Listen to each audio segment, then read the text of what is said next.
Yo, you hear that? That's the sound of the holodeck powering up and your studio shutting down.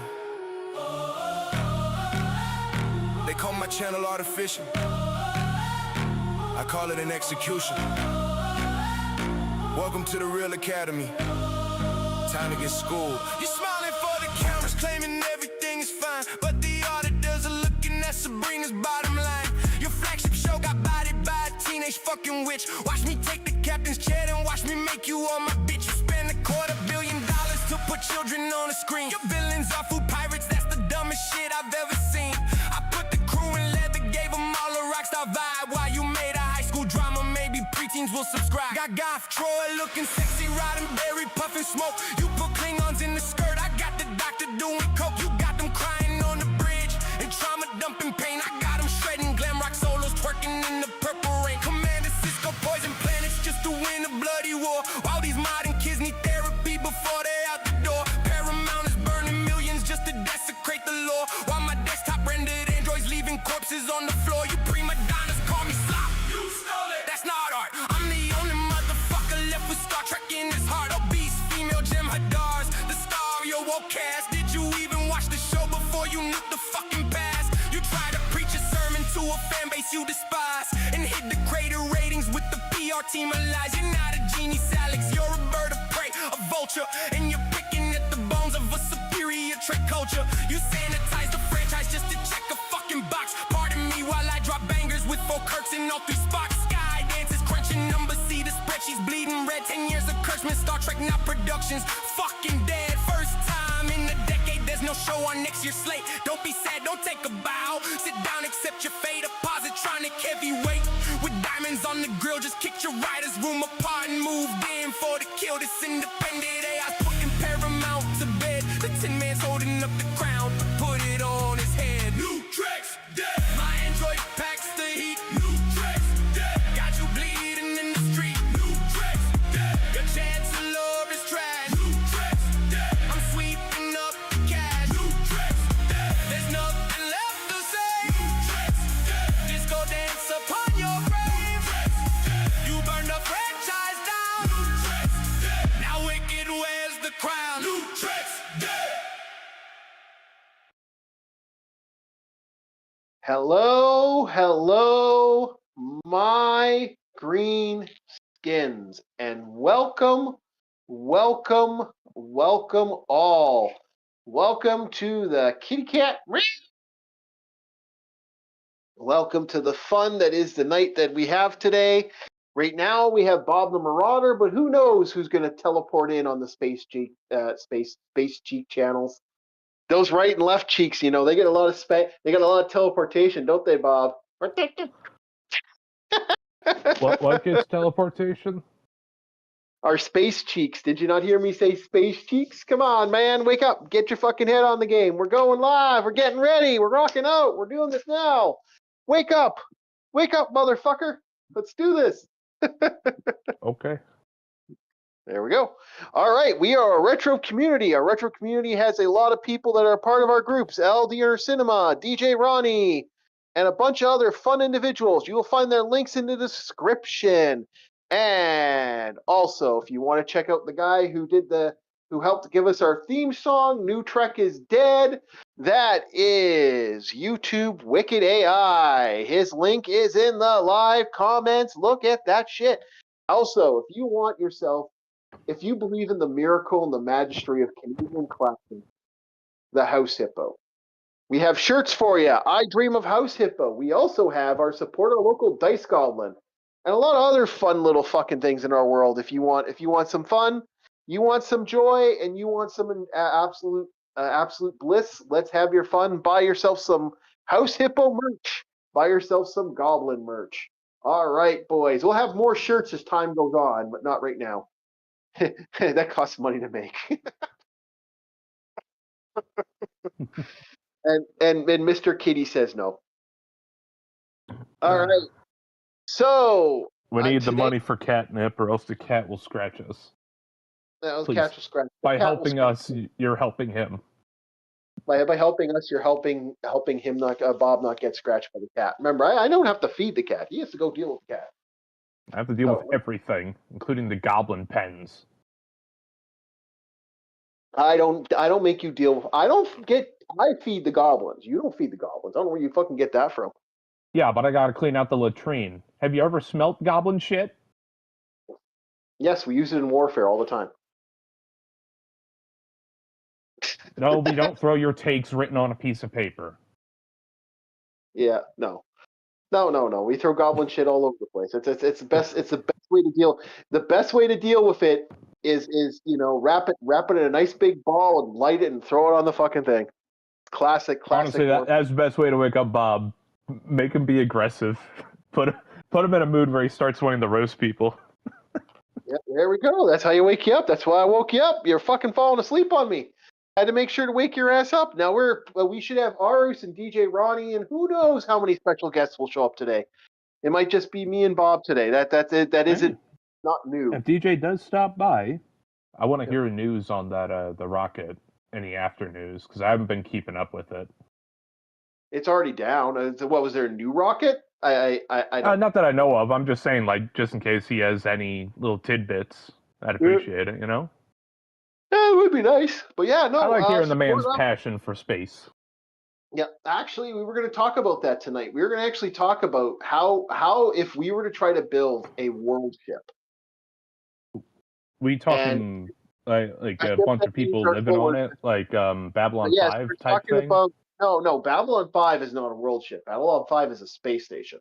A world ship is a ship that's sole purpose is to travel past our galaxy and keep going. Kind of like Red Dwarf? No, Red Dwarf is a mining ship. Okay.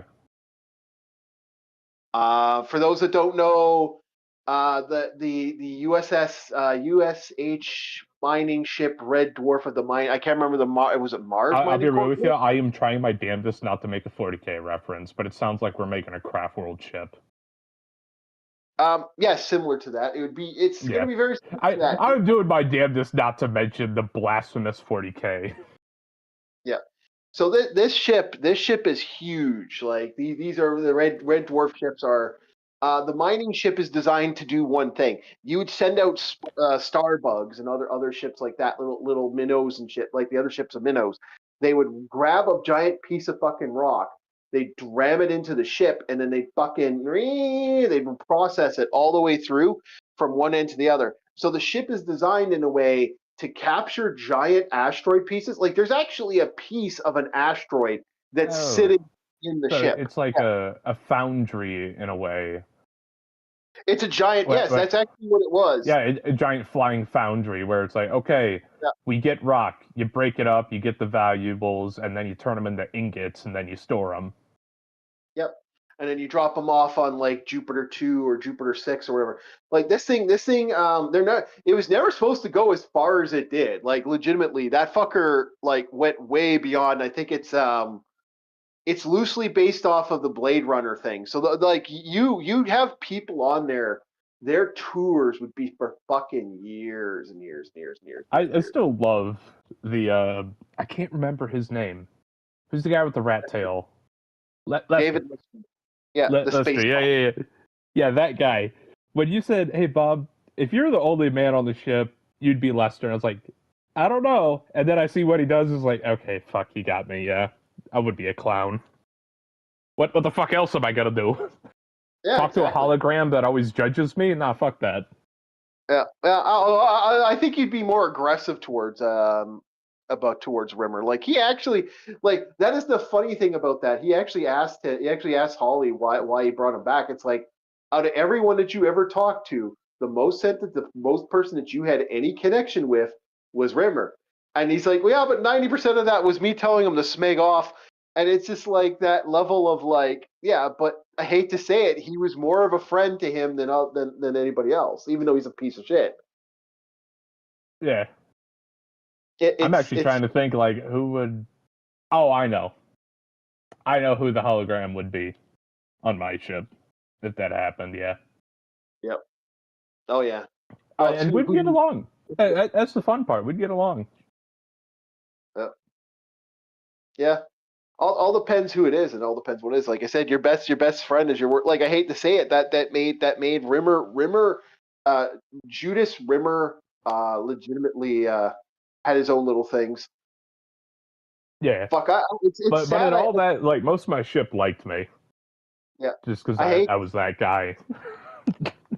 Now, the funny thing about it is, like, legit, like that Rimmer's liked. Rimmer is a liked guy. I even like that. I even like his authority guy. It's like, hey, you have another thing on Lister here for this.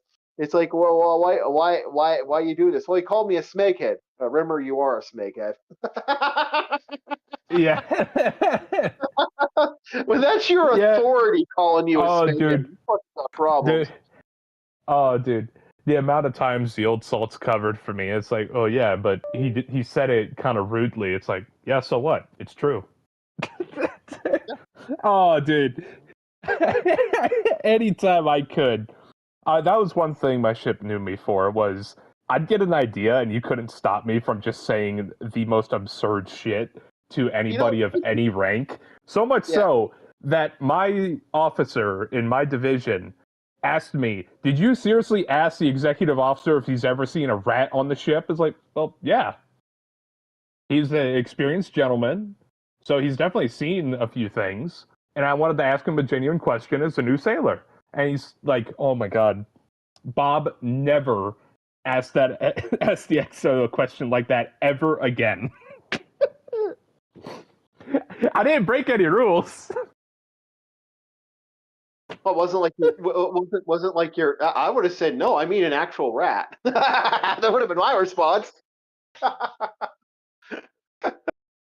Yeah, but the XO told me is like most ports you'll find over in like the Middle East and India, but mostly India, you'll find rats. Oh Because yeah. I had a genuine question, why do we put up rat guards on the lines? Well, from what he told me is they don't really take care of the piers over in certain countries, so Oh, we they do don't. it for our own ship. I can tell you that from people I've met over the years that did this job, that did the job that you're talking about, and no, they do not. And man, they can. Dude, you know what they remind me? You know what the rats remind me of in certain areas of the world? There's that. A mafia. What's that? No, you know that song, the do do do do do do do do do do do do do. They will do everything in their power to get on ships. Are That's you not a talking joke. like the do do do do do do No, do no, do no, do? no, no. The well-known it's called Ants Armies March. Do do do do do do do do You do know, do. the worst part is when you said Ant Army March, I thought of Ramstein Links 1, 2, 3, 4. It's like if I think of ants marching, I'm gonna think Ramstein. Hmm, that could be that. But no, But okay, absolutely. yeah. Yeah, I never broke the rules. I was able to relate to the character Lister a whole lot. And it was like a breath of fresh air. Yep. Because he's not outwardly malicious either. It's like normally when you get a dirtbag, sometimes they're assholes for the sake of being assholes. But no, Lister was a kind soul. A little He was. arrogant, but he was a kind soul. Yeah, but like I said, he used to tell me tales about the rats that they would put up ropes, and within 10 seconds, there'd be a family of rats crawling, like trying to get up there. Oh yeah, they'd get the lines on the bollards, and before you Mm-hmm. know it, the rats are clambering on. Oh, at that point, it's just like we need a guy on watch right there with like a little BB gun, Well, they like fucking like a, legit. like a little Red Rider. That's the reason they had. That's why up until like I can't remember when they started doing it, but up to recently, like the last 10, 20 years, they stopped allowing cats on ship. There was a reason cats were on ship for decades. Oh yeah, Yeah, like they had the ship, like especially when see that yeah, is in history, as in like in yeah, different training buildings. Whenever I had my stint in Chicago, you'd see mhm, like little bits of naval history framed. So it's like yeah, why the Navy calls it a scuttlebutt instead of a sink. why we call coffee Joe. And Hello. then there was a little hey Ars, Hello. and then there was a little history blurb on ship cats and what the ship cats are for. And I'm like, wait, why don't we have this now? Out of all the things here, where's the cat? Yeah, you want to know why? Because it's considered inhumane to the cats, which is bullshit. Those cats. They are pampered. They were, yeah. They live like royalty. They practically rule the ship. The only person that's outranks the cat is the captain, and only because he chooses where the ship goes. Other than that, the cat has the higher authority. That is the rule in any military. Well, belay my last. Not any military. In ours, because I know about ours. Yeah. If you have a canine unit, if you have any sort of animal, whoever that handler is, the animal instantly outranks them by 1. Yep. If you're a corporal, dog's a sergeant. Mm-hmm. And everybody is expected to treat that dog like a sergeant. Yep. Exactly. A good example of this is like my friend had 3 cats on the ship. He took when he left, he took those cats with him because those cats weren't allowed on the ship anymore. They kicked the cats out of their home. They'd been there for years. I couldn't do that to the feline, man. Yeah.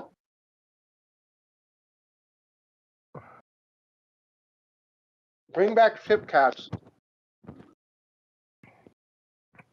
You know, I always say, a ship's soul is the crew. And we all know dogs and cats can sense, something more than we can. To part a cat from that ship is as if you were to rip parts of the soul away from the ship.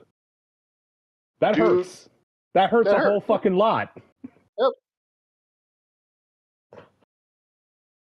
Reading into enough esoterica, having parts of your soul ripped fucking hurts. Also with some of your memories as well. Yeah. Some of the best armies had mascots, had real animal mascots. Hell, even the fucking Romans. Romans had dogs. Yep. Yeah, I wonder why a certain group of people don't want dogs around anymore.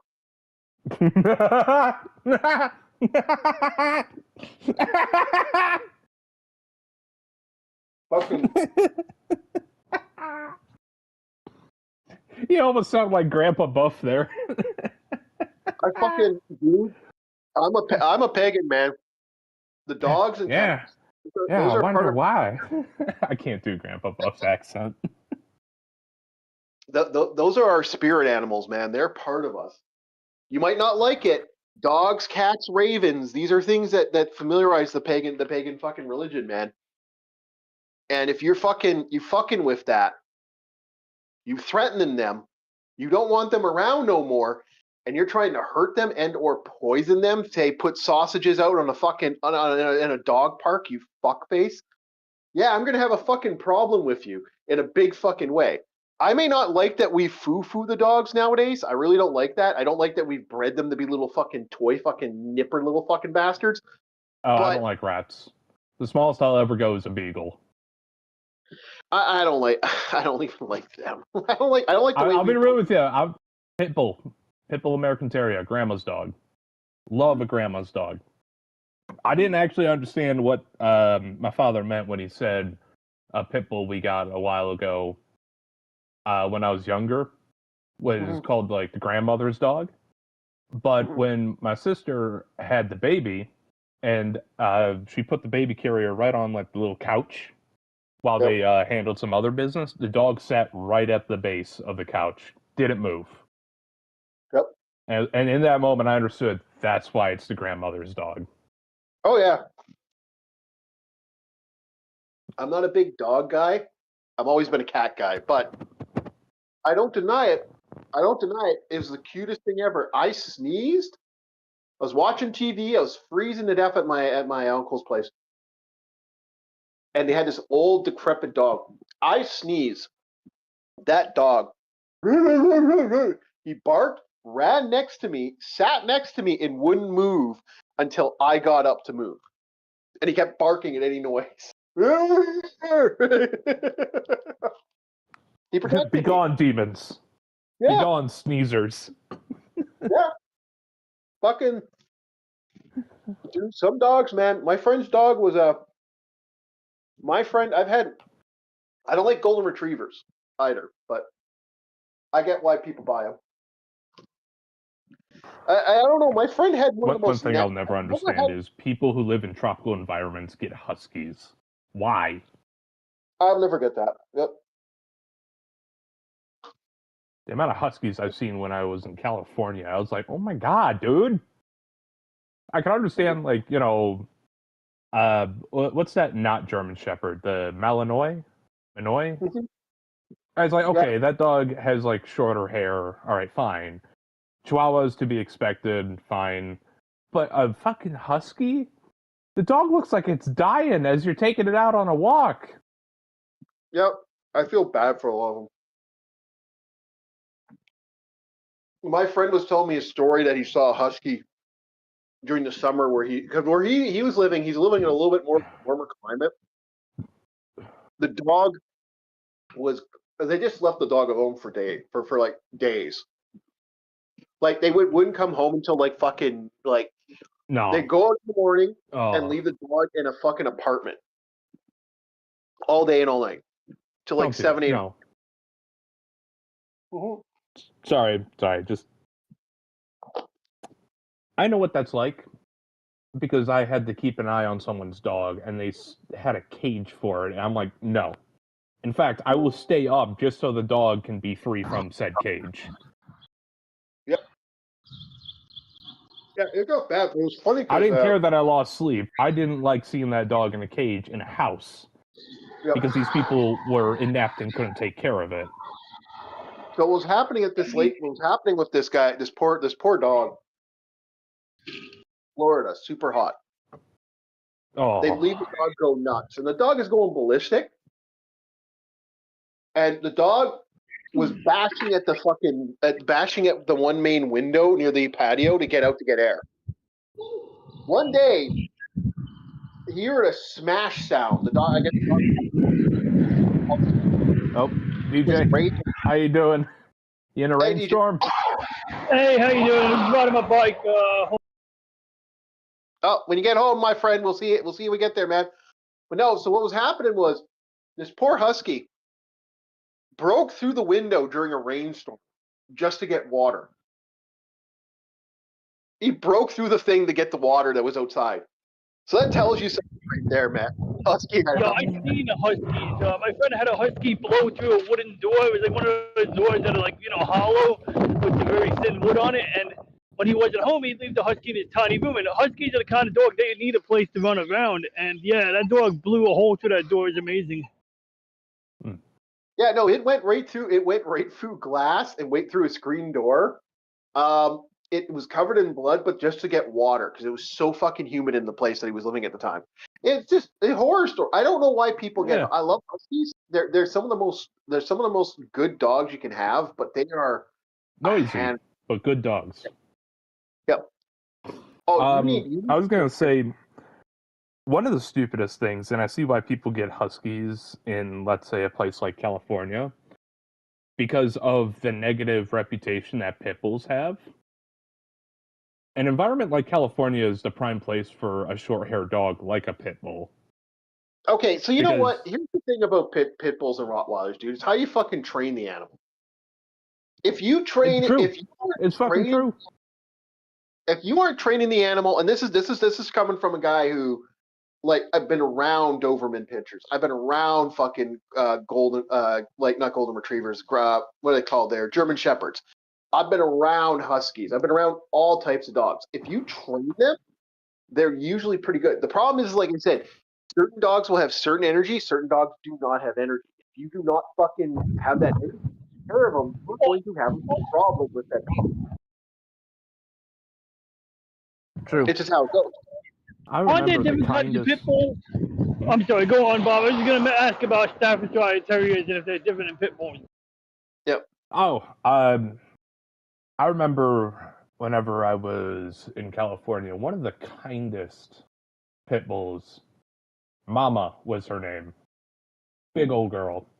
She was getting up in age, but the kindest little girl. All right. She sweetest fucking thing. All right. It was nice to pet her whenever I was, in a dour mood because I was kind of homeless at the time, but, it's something to raise the spirits. Yeah. Oh yeah, no, And I kept thinking to myself, this is the perfect dog to have in this weather because it's fucking humid. There ain't no AC where I'm at. Yeah. And then I'm thinking back to all the fucking people I saw with long-haired dogs in this weather are doing worse for that animal. Like dude, even like I was talking to a buddy of mine about that. Like some of those dogs, man, like they can't handle this type of heat. They can't handle it's poor. Like the dogs have certain environments that they're good for. Cats are more of a desert creature. Even the long hairs can handle heat better than other animals. It's not. Dogs are ballsack cat. Oh, dude, even our little Sammy Manu here, she can handle heat better than us. Although, like I said, she doesn't like it. She can handle heat better than us. I once left a heating pad. I had brought my heating pad down, like one of my heating things, and Sam was like, "Yeah, okay, I want that." It's like, "Yeah, I'm sitting there for the hot stuff." But no, I'm telling you, man, it's You got me thinking. You got me thinking about cats, and it's like I had this one memory where anytime I would sleep, my one buddy's cat would sneak between my legs as I was sleeping on the bed, just for the warmth. And there was one time recently where the air was hitting between my legs, pushing the blanket down, and my mind instantly snapped to my little buddy's there. But wait, dude, no, he's not. And it's like I shed a tear because it's like I fucking miss him. Oh, dude, I have days where I will roll around. I will go to roll, turn around, and because something's on the blanket, it'll like be that heavier weight. I'll stop rolling for a couple seconds. Oh yeah, I don't have a cat, and I'll continue rolling over. I used to have days where he'd stop rolling because he'd be on. Oh, dude, the funny thing is I still have days where I feel like there's something above my head to this day. Because my cat used to do that right above my head. I used to have this fucking fur in my face. I used to every once in a while get clawed in the face. I got clawed in the face quite a few times because he would wrap around my head and just. I'd go to move and fuck! I had big holes in my face a couple times because of him. Oh man, I miss Gremlin. Oh, I miss Gremlin. My baby boy. This is the only time you'll ever see Bob get emotional. Is thinking about. Old cats and dogs. Yeah, no, but like I said, it just, I'll never get it. I'll never get why people get certain animals. Like, just don't do it. Stop it. Just stop. Anyway, people don't add on to responsibility just for the sake of, I think it sounds fun. No, have your assets in line before you take the responsibility of another animal under your wing. Yeah, speaking about people. Speaking of animals, my turtle. Jesus. DJ. What? Wind. Yeah. Loud wind. Loud wind. I hit a fucking tornado. There we go. Get home, man. Holy shit. Get home and then join. My goodness. We got you. Got a fucking wizard cast Tempest. It's like literally. I literally was like, all of a sudden my tinnitus kicked in. I got my too? Fuck. No, for sure. Never join a conversation while walking outside. Oh No my! Or biking in a wind tunnel. It's like being on top of a mountain. Oh God. Wait, come back to us, DJ. We'll get you when you get back home. Holy shit! I'm around the block of my house. I'll be there soon. I just wanted to add some spice and variety to the show. Oh yeah, well you definitely did. Yeah, you added that spice directly to my eardrum. Holy shit! Oh fuck! Yeah. Oh. Well, I guess everyone's up for space. Do I need to put a wind warning on the channel next for this? Fucking wind warning. It's not a regular thing. Fucking wind advisory. Holy shit. Okay, speaking about people with no responsibility on stuff, Seattle's mayor. So, How'd that audit go? oh, dude, it's getting worse for her. Okay, so, fucking dude, I don't know. Okay, can I say something?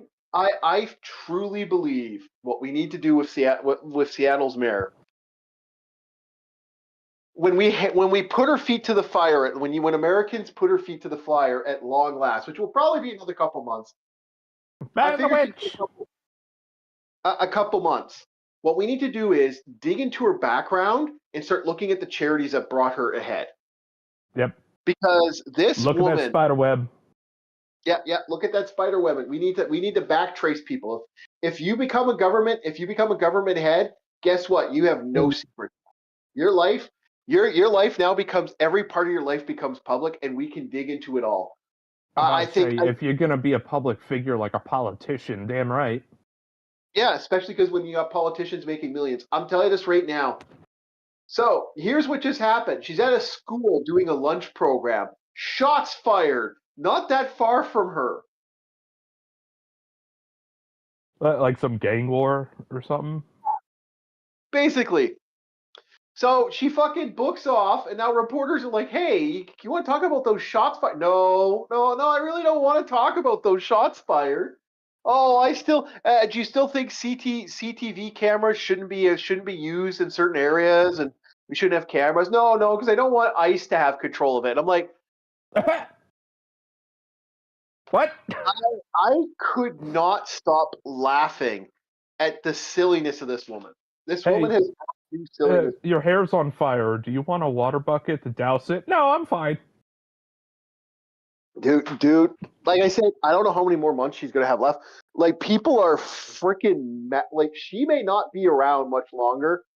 And like, dude, if I was a competitor or someone if I lived in Seattle right now, I'd be digging at her through politics right now. I'd go take a loan out right now just to target her and have her removed from office and get a new mayoral election up. Get your shovels ready, gentlemen.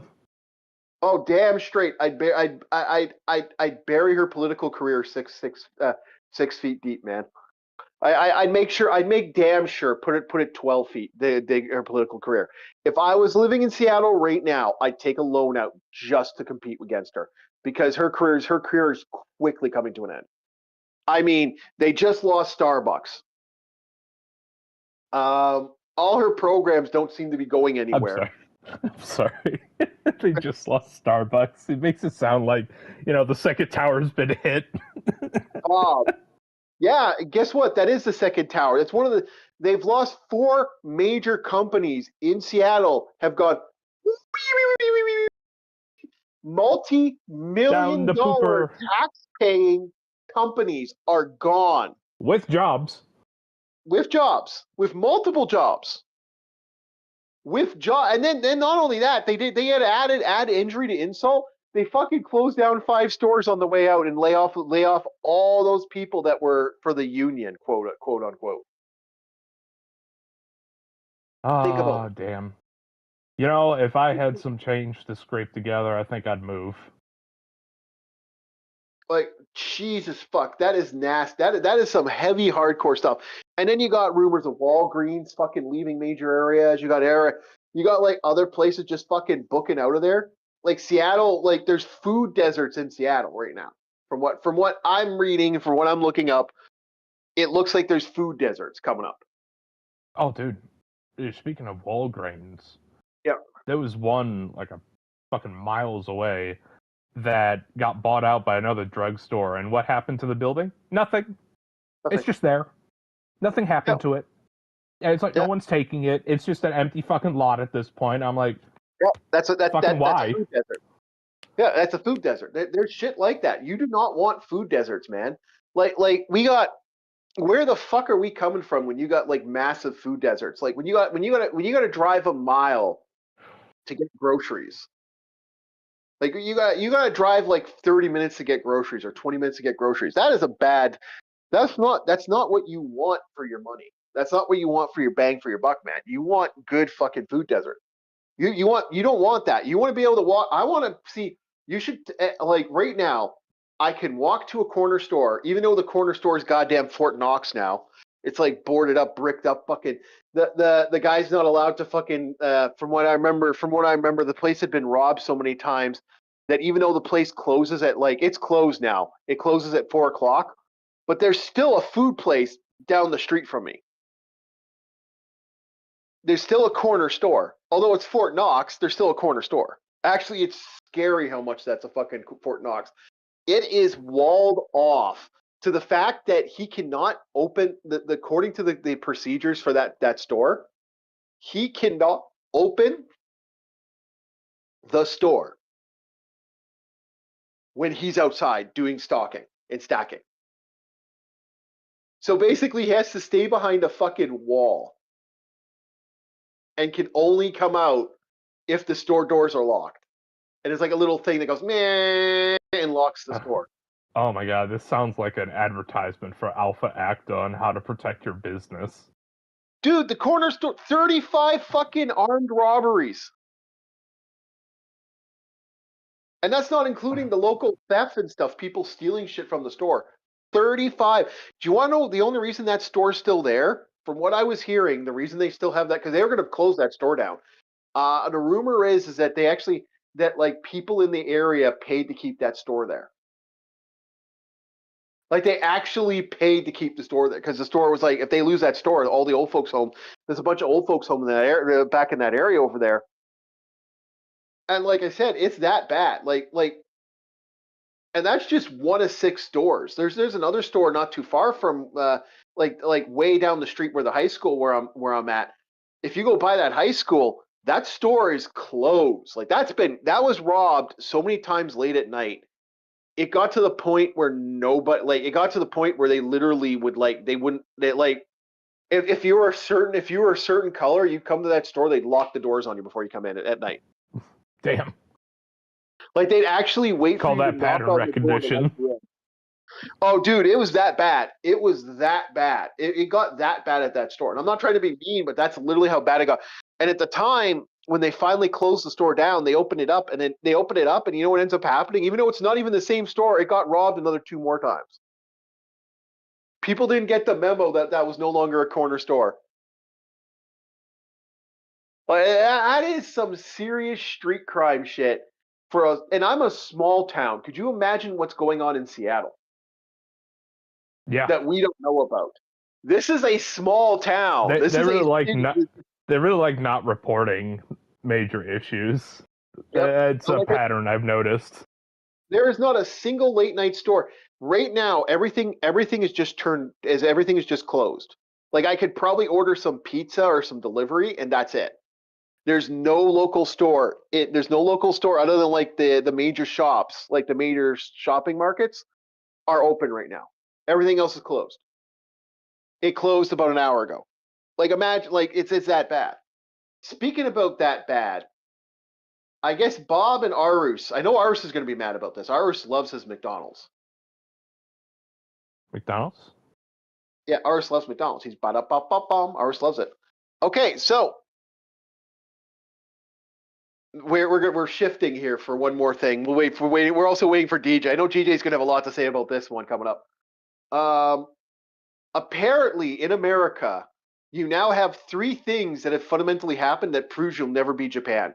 You're too corrupt to be Japan, America. What, too corrupt to be Japan? What? What, too corrupt to be Japan?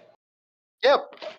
Why would we want to be Japan? Japan's got like the most like crooked fucking it's not really crooked. It's like they got that thing figured out where the state and the fucking companies work together on things. You know, it's like kind of corrupted, but it's like green light corruption. Yeah. Okay, so you're gonna love this, boys. 2 things have just happened. Walmart is now closing their auto tills.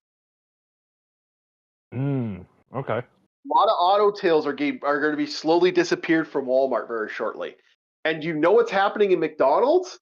McDonald's are getting away. Their self-serve soda streams are no longer going to exist.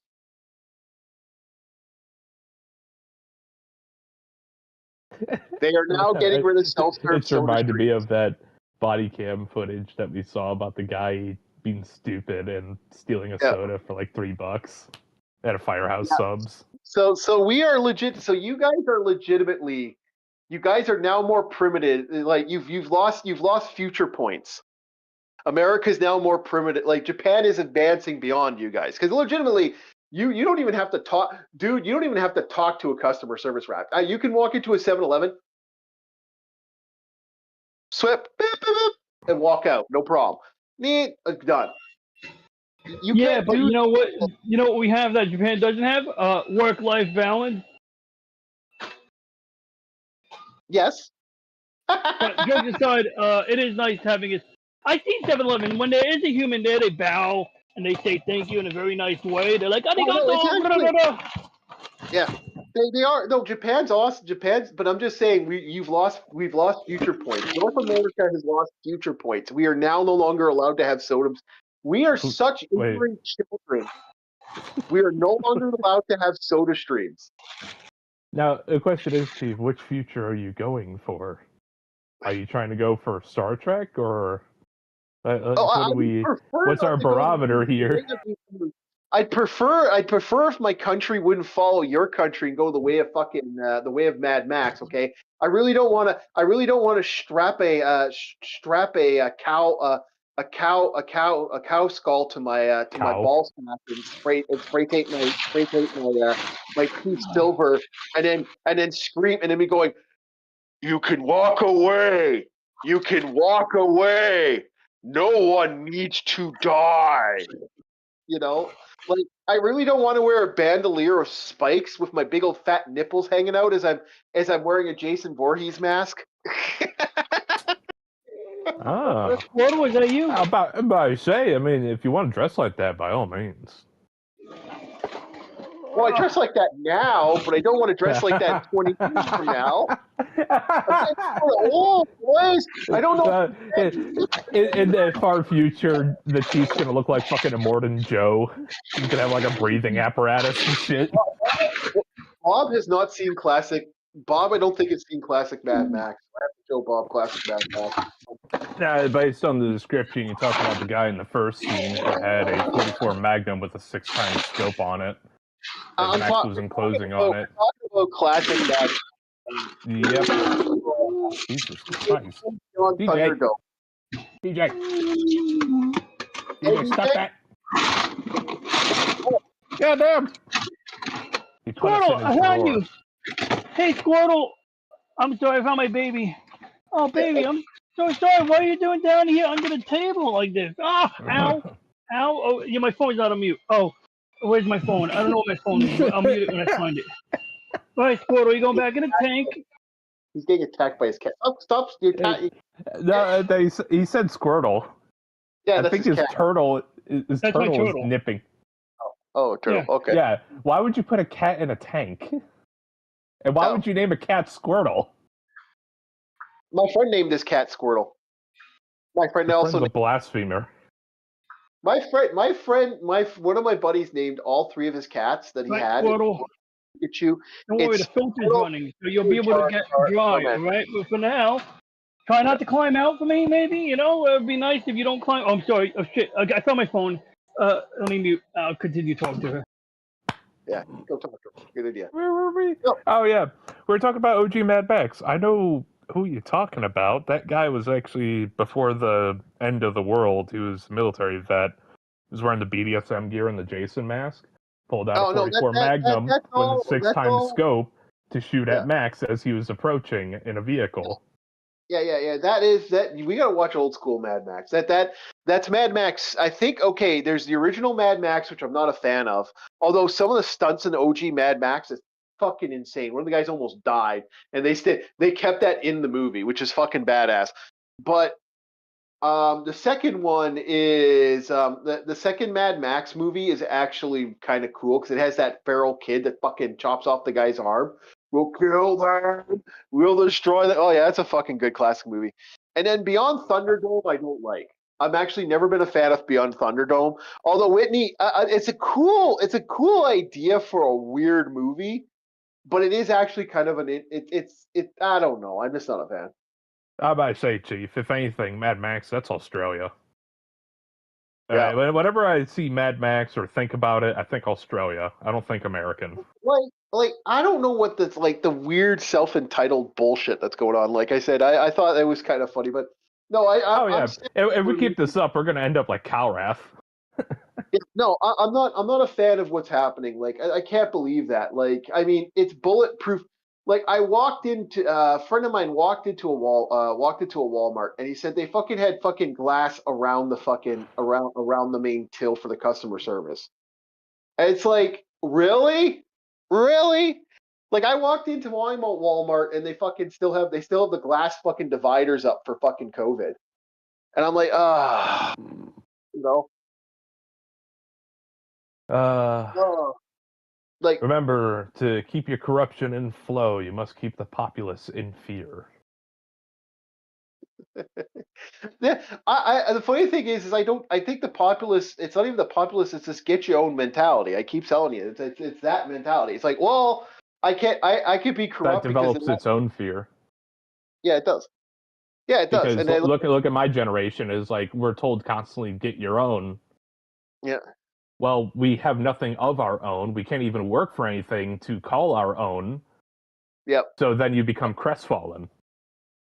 Yeah, no, we're seeing some serious silliness, but we're not going to get into that. We're not going to get into that funness, but we are going to get into Conan, God in the Bull.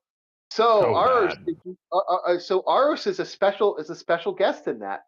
So Aros, did you read the book this time? No. No. No. Well, no, No, he didn't want to hear how he would have to pay for his dental work. yeah, I guess he didn't want to hear about his dental work. Okay, so me and Bob are gonna talk about that. Then we'll get to the game tonight. I'm gonna take a quick pee break and we'll get to the game.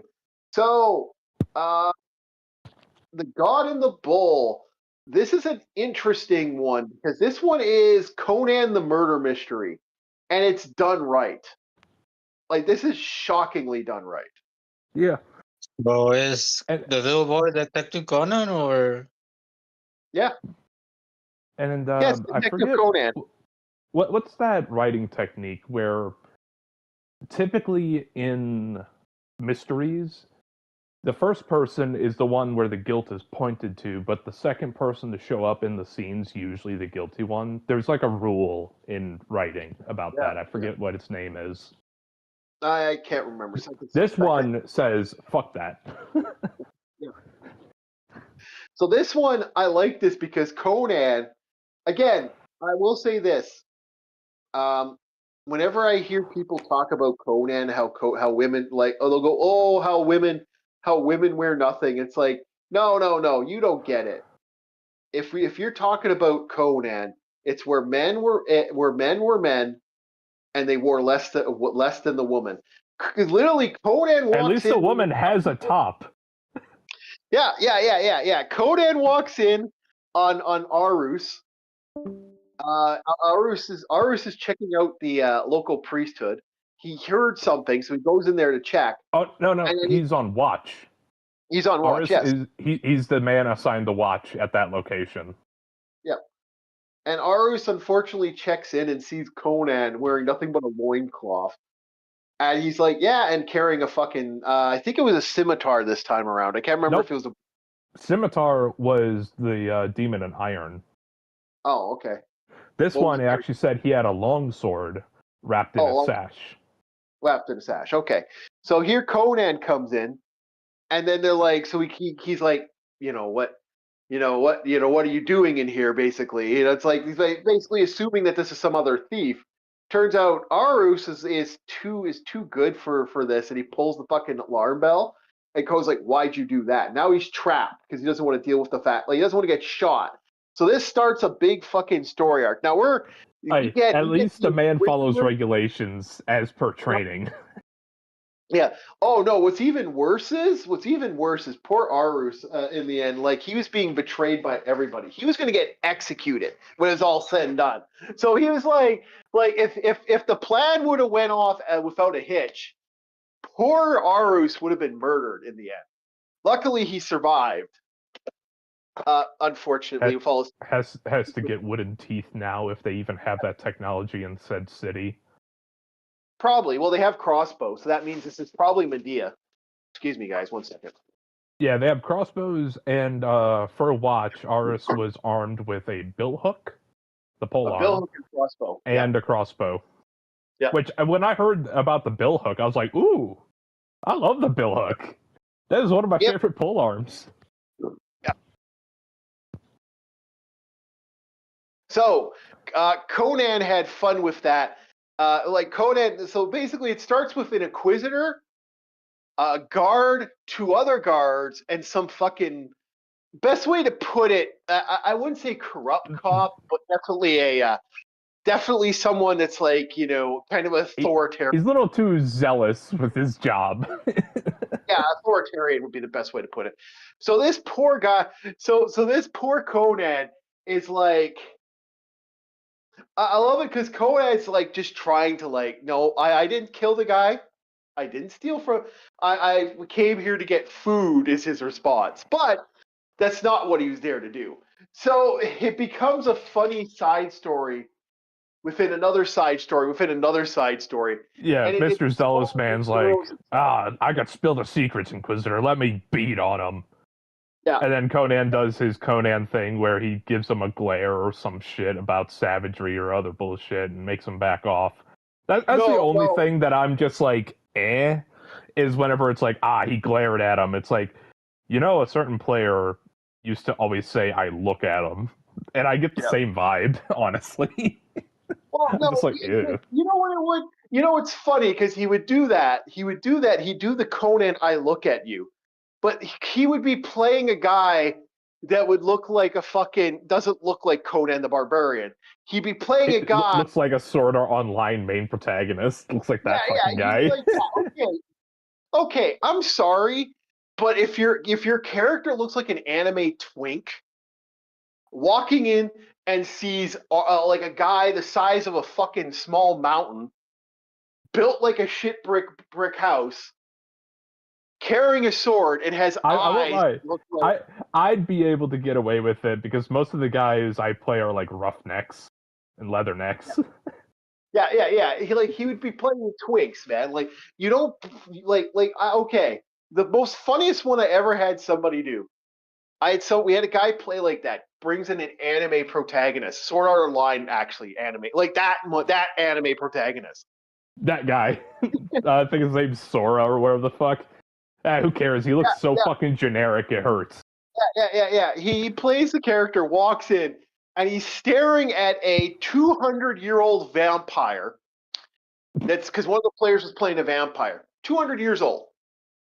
Guy looks like something out of was originally a barbarian back in his early era. Like fucking. Oh god, it's Kane. Rode with the Shemanites and the Tatalis, which were these groups. Hello, who just showed up? That's DJ Ronnie. He's back. Thank you. But you're talking back to Conan. Yeah, Shemites. No. Brutal fucking people. Setting. This was my own setting. This was a D&D campaign. Oh, okay. Because I was like, Shemite. That's a Conan thing. No, Shemites. I did put him in, but yes, I did. They weren't the same thing. But anyway, he walks in and he shows us his character's this, and he's talking to a 200-year-old vampire raider. And the vampire raider sees this little twink. How he gives him a stare, gives him an evil smile. The guy's 7 levels higher, 200 years old, and has a strength of a 21. That's what I said to the guy. You gonna stare at him?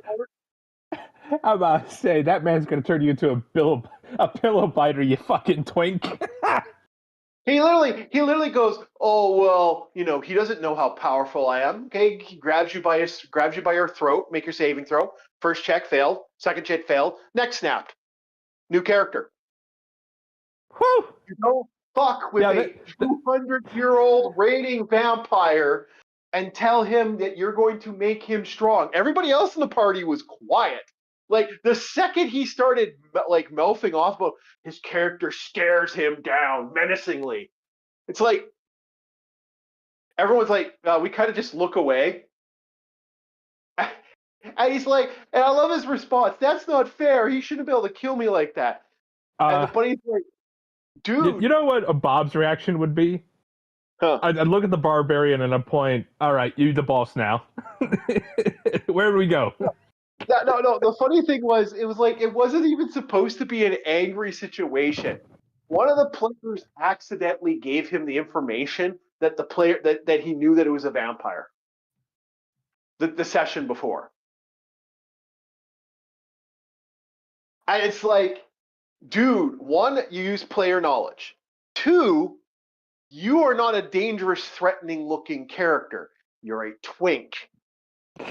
My exact response was, you are scrawny nothing that someone like me would like a vampire would floss his teeth with. You are about to die if you the most dangerous place for a twink, a bedroom. You know the most dangerous place for a twink is? Surrounded by muscle men. Gets his ass kicked. One of them has like a little chain that says Bob. So how you doing? like one of my favorite things is like I've ever heard someone say recently, and this is a true story. This was on YouTube too. I heard this on YouTube. Do you think a UFC fighter is going to follow ethics and codes in a street fight? Fuck no. No. That is an afterthought after the fight's done because of legality. You know, it's like you're looked at differently whenever the investigation happens because you're a trained weapon at that point. But outside of it, hindsight's 20/20. In the fight, oh no, it's me or them, and I choose me. It's that lights out. So when you got someone like this, when you got a guy like Conan, that is built like a shit brick house. This is a man who murdered a guy, like with his bare. Like he admits the guy came close, but he murdered a man with his bare hands. That was called the Strangler. Hello, yeah. He beat the Strangler at his own game as the Strangler gloated, and under the effects of illusionary sorcery at that. Yeah, exactly. So this is how badass Conan. And like, dude, if I saw this guy leering at me carrying a sword, I'm not picking that fight. And that's what made this funny. I should talk about anime fagers.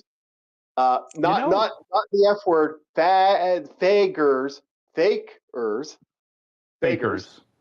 No, so you're saying like Shadow the Hedgehog. I found you, faker. Oh, dude!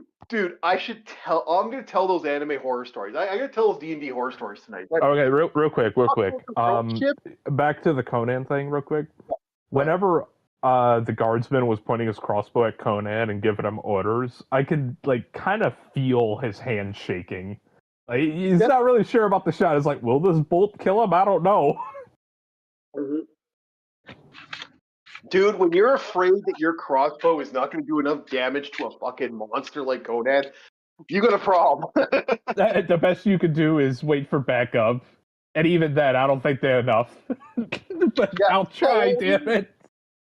Well, even the Inquisitor's like, no, don't start that fight. Don't start that fight.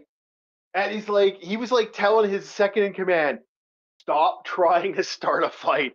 Stop trying to start a fight. Yes. It's like, I'm doing an investigation here. Can we not? It's like, I love the response. That's the vibe I got from the Inquisitor. Because, yeah, he was stern, but he wasn't outright dickish. He was just doing his job. He even offered, you know what? It all went south because the nobleman that fucking Conan was working for, I don't want to say too much, but it all went south because of that. But then it's like, this was one hell of a good book. I've offered people repeatedly over the years to read, like, you gotta read classic Conan. I would say God and the Bull is one of the best Conan books. Like, it's so well done. So we're gonna take a quick couple second break. because we're not going to spoil it. But what do you want to rate this? I'm gonna go use the facilities, and then because I love the mystery behind it, I will say I'll give it a. I want to say a 7 out of 10, like 7 or 8 out of 10, because it was so different from the other Conan books I read. But it still felt like Conan. So yeah, I'm gonna say a 7 or 8 out of 10, probably a 7.5. Because remember, if something's rated at 10 out of 10, either they're delusional or they're lying. Nothing is perfect. Yeah. So we're I'm gonna give it about this. I'm gonna give it about the same. This is a really good. I would honestly say this is one of the best Conan books out there, and it's one of the more fun ones, I think, personally. All right, so let me get some more coffee. All right, DJ, you ready to join us tonight? Yeah, I'm here. I'm just having mouse trouble, so I'll stay on the phone. I'm at my desk anyway, so sound should be fine. Okay, work should be good. Okay, no.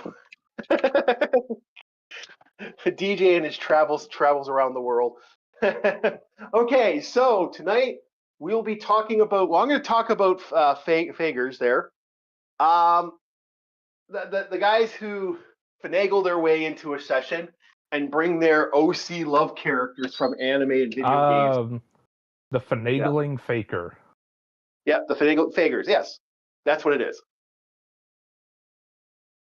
The guys who try to pretend to bring, and then they'll bring the power moves in from their their characters from the game. Wait, that's perfect. Finagling faker, acronym FF. What else is FF? Yeah. Final Fantasy. Who else is in Final Fantasy? Sephiroth. We're not going to talk about Sephiroth. I've already had my complaint. I know, but it's I feel like a conspiracy nut putting the red rope all over the fucking corkboard. Dude, I hate that character so much. One of the reasons is because of D&D. One of the main reasons I'm not a fan of Final Fantasy VII, right there, that fucking game. I hate that character because of that game. I'm not trying to be an asshole, but legitimately, like Final Fantasy VII might be at a higher score if it wasn't for D&D. I had so many broken wing motherfuckers show up. And they would all try to play these characters that would not work in a fucking D&D setting. And it was one of the worst, most annoying time in gaming for me. But okay, so getting the computer ready. Yeah. And then we're going to talk about world ships. And have you been watching season 2 of Babylon 5 recently there, DJ? I've memorized it. Like, literally, I'm not even making that shit up, man. Like, I've watched it. Like, I will watch some of it just for kicks, but you could mention anything from that, and I'll probably, almost certainly remember it. So I'm rolling with it, man. Yeah, one of the ideas I had is the world ship. We're going to be talking about making a world ship a la Macross, and we'll be looking at that. But I'm going to be getting some. I'm just getting us. This is one of those moments where it's like, God damn, I need to go to the drawing board. Yeah, you have piqued my interest. Oh, dude, there's so much. Dude, I would love to. Could the Enterprise be seen as a world ship? No. Okay, this is work. It depends. The Universe class Enterprise, what is it? XFH? That one, probably. Because I remember, what was it, Next Generation, they had like civilian and other things on board, so I was thinking, are they an exploratory vessel that's trying to seed new worlds with a population? No, this is more like so your daddy doesn't have to leave to serve. So in the military, you typically, as you know, would have to leave your family, right? Well, it's like an aircraft carrier for diplomacy and exploration that has crew quarters on it for the families. Yeah. Okay, I see. Also, they didn't document, they didn't show it on the show, but the main shuttle bay is humongous. It's cavernous. They always show you the second shuttle bay, not the main one. And in the official blueprints, there is a very large cavernous section known as Cetacean Ops, where There's a Yeah. window, and you have control panels, and there are freaking whales that do astrogation and astrometrics on the ship using their whaley brains. Back to you, Orc. I'm sorry, I just wanted to share those. So what I'm getting at is that maybe it is a world ship, but we just don't see enough of the ship to really judge it that way. It looks like a regular. Okay. No, it's very close. It's very close, but I don't know where you got that whale thing from. I've never heard Yeah, that. that's the thing. I heard the space whales Enterprise. were a Star Wars Never thing. heard that. There's concept art. That must be. Well, concepts aren't always officialized. And it's in the official blueprint. You'll have to show me that. I've never seen that. I'm not making that shit up. I know a guy, he's a real Trekkie, and he has the official blueprints book, and he says it's there, and he says that somebody, like the Word of God, Gene Roddenberry, somebody fucking said that if it's in the book, it's real. All right.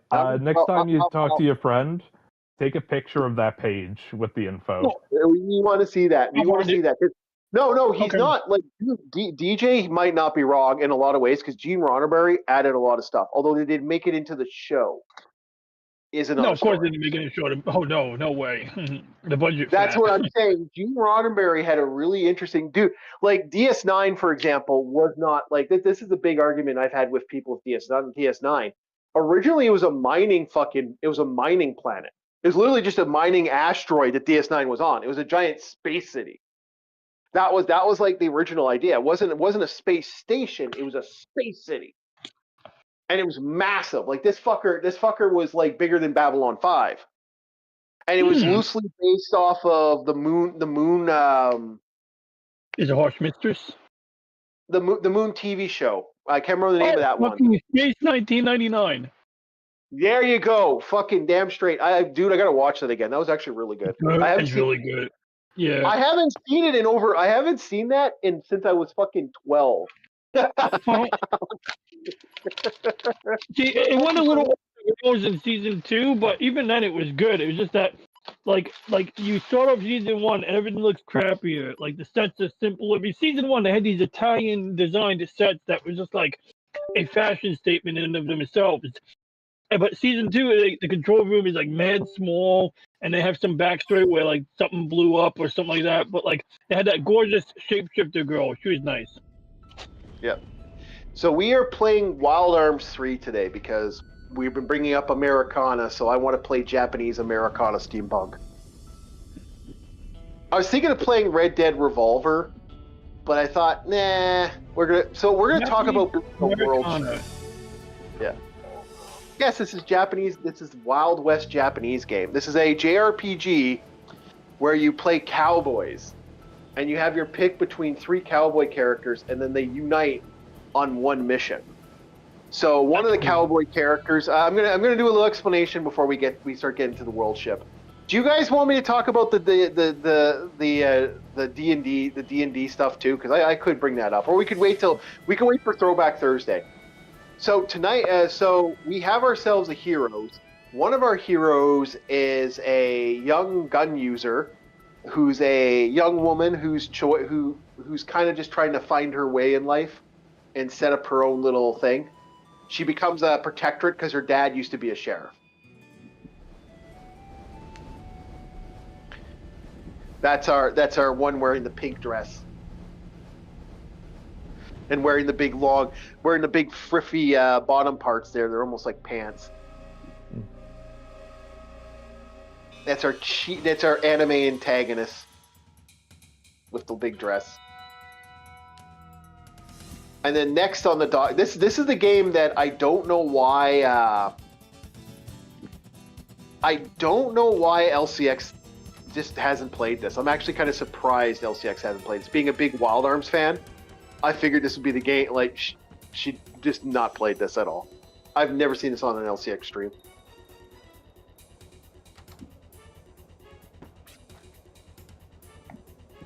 So and then we have ourselves 2 other antagonists. One is a bounty hunter. The other one is a spirit fighter. He uses shamanistic magic. And the last one is a bandit. So that is our team that we get for this game. All right, so yeah, it's an interesting little side game. This actually is interesting because of how the combat works. you get special combat variants based off what you're doing. So each hero will have like for example, when you get horses in the game, or this equivalent of horses, which are like chocobos, you actually fight on the chocobos. If you get a ship, well, you get a sand ship. Guess what? You're using the sand ship in combat. You're firing off cannons and grappling hooks and stuff, and you slowly, as you get different vehicles, each vehicle will have a different combat variant. Yeah. So that's the difference between each character. We may have to watch the cutscene just to kind of give it that, but I have to give the boys what's going on the stream for tonight. I don't know if I'll continue doing this. If people want to see more Wild Arms, I will play this game. I will not 100% this game. This game is insane to 100%. Hours. Over 200 hours at least.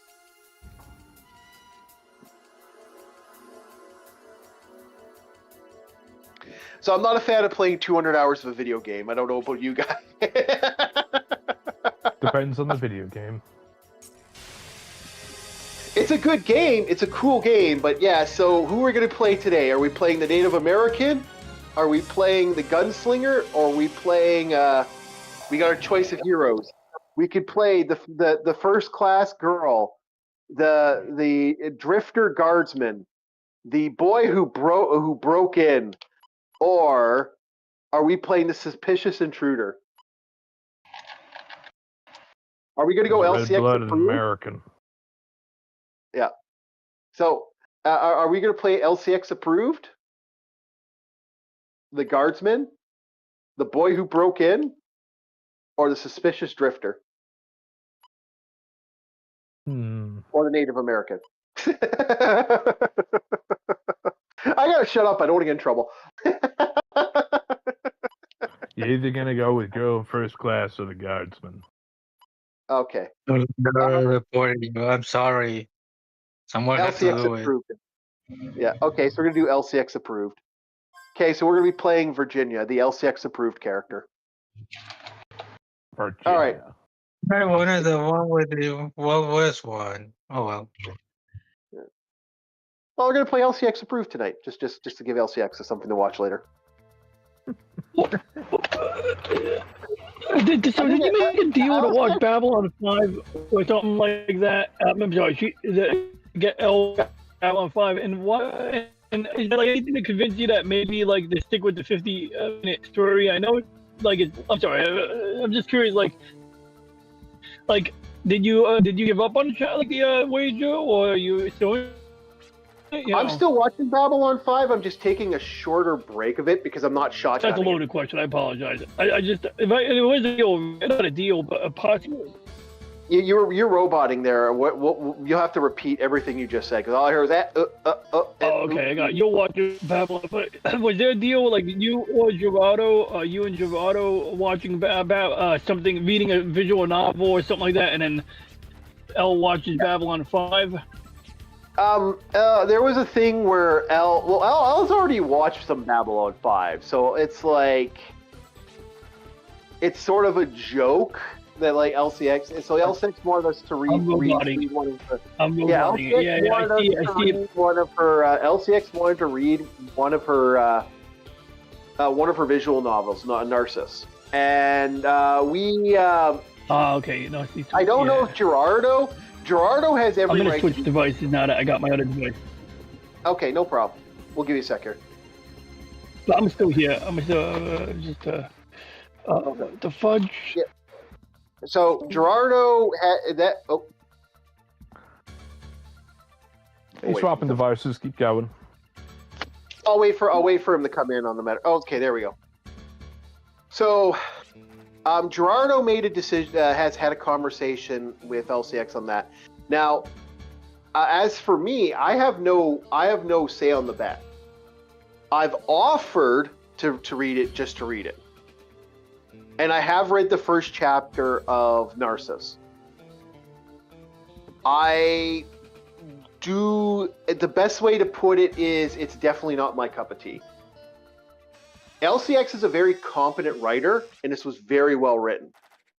Now, have you considered using the other story, Planetarians, since it involves a robot thing? Oh, now we can barely hear you, DJ. You gotta speak up. I'll fix it. But yeah, did you consider Planetarian? Planetarian costs money, so that's why I didn't do Planetarian. Oh, okay. Maybe if that's easy. Yeah. Now, if LCX gave me a code for Planetarian, yeah, sure, maybe. Okay, gotcha. And yeah, Narcissu, like I would favor Planetarian. I think I already own it. Might have a backup of that, but I like the story, and I think that's something I can dive into. Whereas Narcissu, it's not bad, and it's actually a very powerful story. It's just a bit of a downer, but sometimes it's okay. I mean, I watched Let Us Meet Iwo Jima. That was a downer too, and I love that movie. Yeah. See, I that's sound my better now? Yeah, you sound way better. Okay. The problem is with like I like LCX's stuff. I like LCX's has a good writing style. That is not my cup of tea. That is so not my cup of tea. Not a fan at all. Is it that it's And depressing so- and it's like about? No, someone it's who's just sick? to me it's drama, and drama's boring to me. I like a series with action. I like a thing, and it's a straight visual novel. It's not an active visual novel. So because it's not an active visual novel, I am basically staring at a screen, and then listening to the same Well, I music mean, over 4 and over episodes and of over. Babylon 5. 4 episodes, 5 episodes of Babylon 5 is like 2 hours. Over 2 hours, right? So would it Yeah. be like maybe I don't know? I mean, like so it's not something you're really interested in, like what do you call it, like sitting through and like taking a chance that especially you watch something you don't like and you like it. I mean, I'm not trying to lecture, just spitballing ideas here. No. I did read it. I did read it all the way Oh. through chapter 1. I did get to chapter 1. And I'm probably not going to continue it because it just was not my cup of tea. And because it Okay, wasn't so my cup of it tea, didn't hook you in. Okay. it didn't hook me in. And I got like a lot more other stuff. So not to be mean to LCX, but no, I think it was a good visual novel. I think it's a good attempt. And I don't that's my problem. I don't like being a dick about that, so I wasn't going to say anything about it. But you're asking me an honest question. Well, my honest question is, yeah, I did read it. It was not for me as a person. And I'm not trying to be mean to Al, and I don't feel like being a nasty prick about stuff, because some people are like, oh, I don't like it, so I'm going to be a complete dick, Mhm.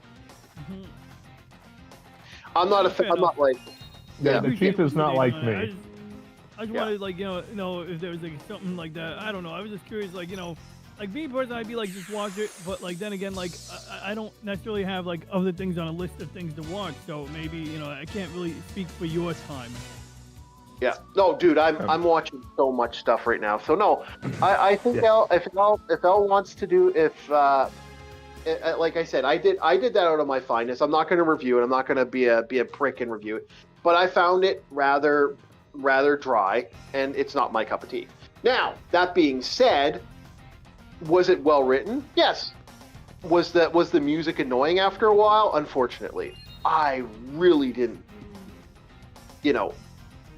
That I wish that was my only big problem with it, is like, damn, this was really boring for me on that end.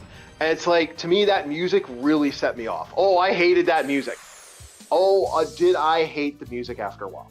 That music was supposed to put you in a mood, but because the music would switch, and it was such a short loop, if it was a little longer, maybe, or there was more music when certain other things were happening, it might have brought me in. Okay, fair Yeah. enough. I appreciate no, that. no. Thank you. Yeah, I'm not. Yeah, I actually do find LCX's work very competent. There's a reason I've asked LCX to work on my stuff before. So,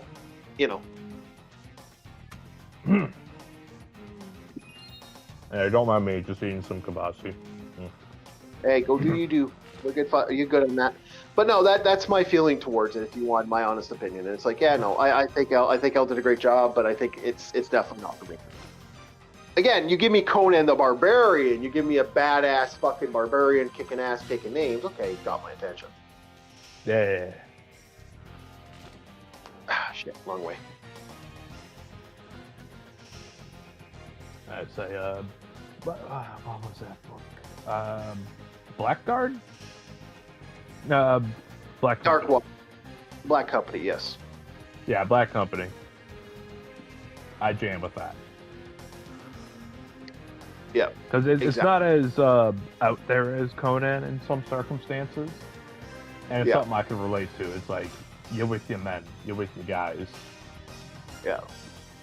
But there's still fantastical stuff that happens that's out of your power. Yeah. Yeah, like no, they realize that they're up shit's creek real quick, and that kind of causes a problem for them. And that is actually a great way of looking at it, and I do enjoy the series for that. But no, for me as a guy who you got to give me more than a slow drama about a people finding love in the worst spot, and then they go on a trip to find flowers, and I'm like, how was I going to like this? Like, I just kept thinking to myself, what on earth made LCX think I would like this? I'm like, my God. I don't know, your constant horny talk, and maybe you'd get into the romance? No, well, romance has to be done right, man. It wasn't, like if it isn't Kenshiro, kicking ass and taking names because you got to get your love back. What a shot! Yeah, that to me is. Oh, I hate this. I hate this one part. Oh, I really do hate this one part in this game. But yeah. Yeah, no, I know. Yeah. Okay. Yeah, but no, I think other people will like it. If you like a good romance drama, okay. You want to talk about a world ship? Yeah, we were going to talk about a world ship. Yeah, sure. Let's get to it. So, What kind of scale are we working for? Length, width, height wise? Uh-oh, they're trying their ambush. Hold on. Okay. Yeah. But no, I think if you're doing a world ship, okay, the way a world ship would, if we were to look at some world ships, for example, a good example of this would be the Macross regiments. They have a lot of world ships because Earth just basically one day goes, poof, and that's the end of Earth. Could it also be seen as, what were those Uber units called in Sins of the Solar Empire? They're massive. They're almost as large as certain suns. Yeah. I know they're mostly there to be a battle cruiser, but if you retrofit it, you could make it a world ship. That's how fucking big they are.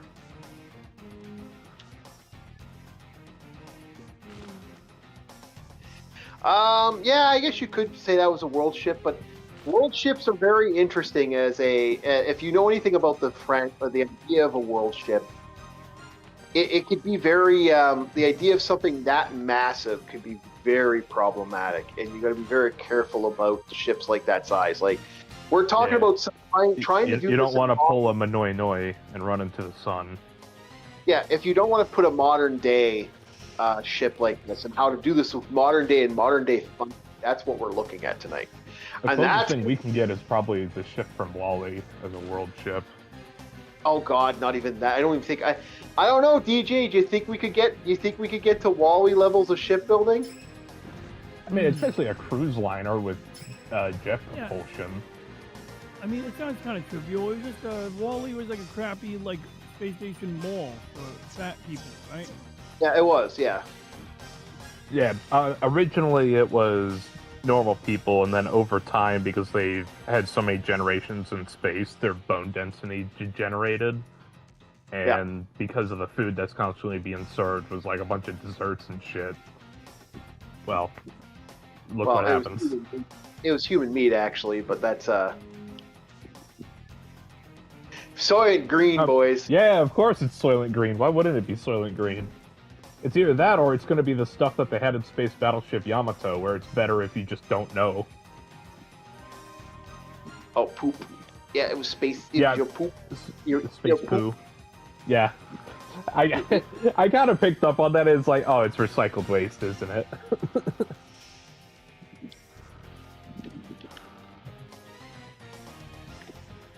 you drink recycled urine on the ISS?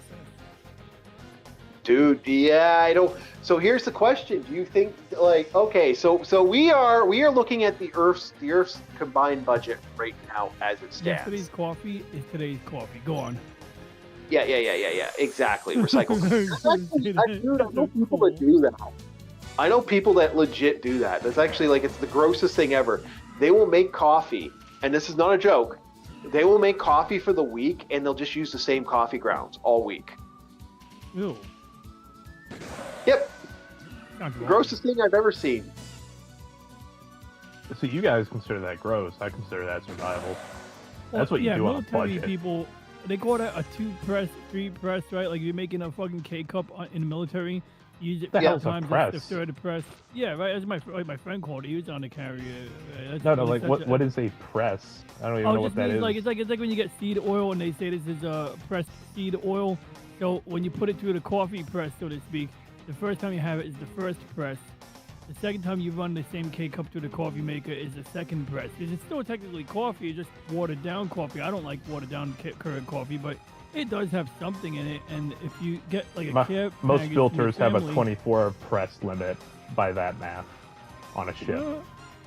Well, there you go. I mean, it'd be really watered down by then, but yeah, I wouldn't be surprised. And that's how you stretch out those care packages. Why do you think I nicknamed it Chief Water? At one point it's coffee, and then it's just water, so it's Chief Water. Because who else is going to be surrounding the coffee machine except golden anchors? I shit you not. That is all I saw near the coffee machine throughout the day. Is there's always a chief right next to the fucking coffee machine.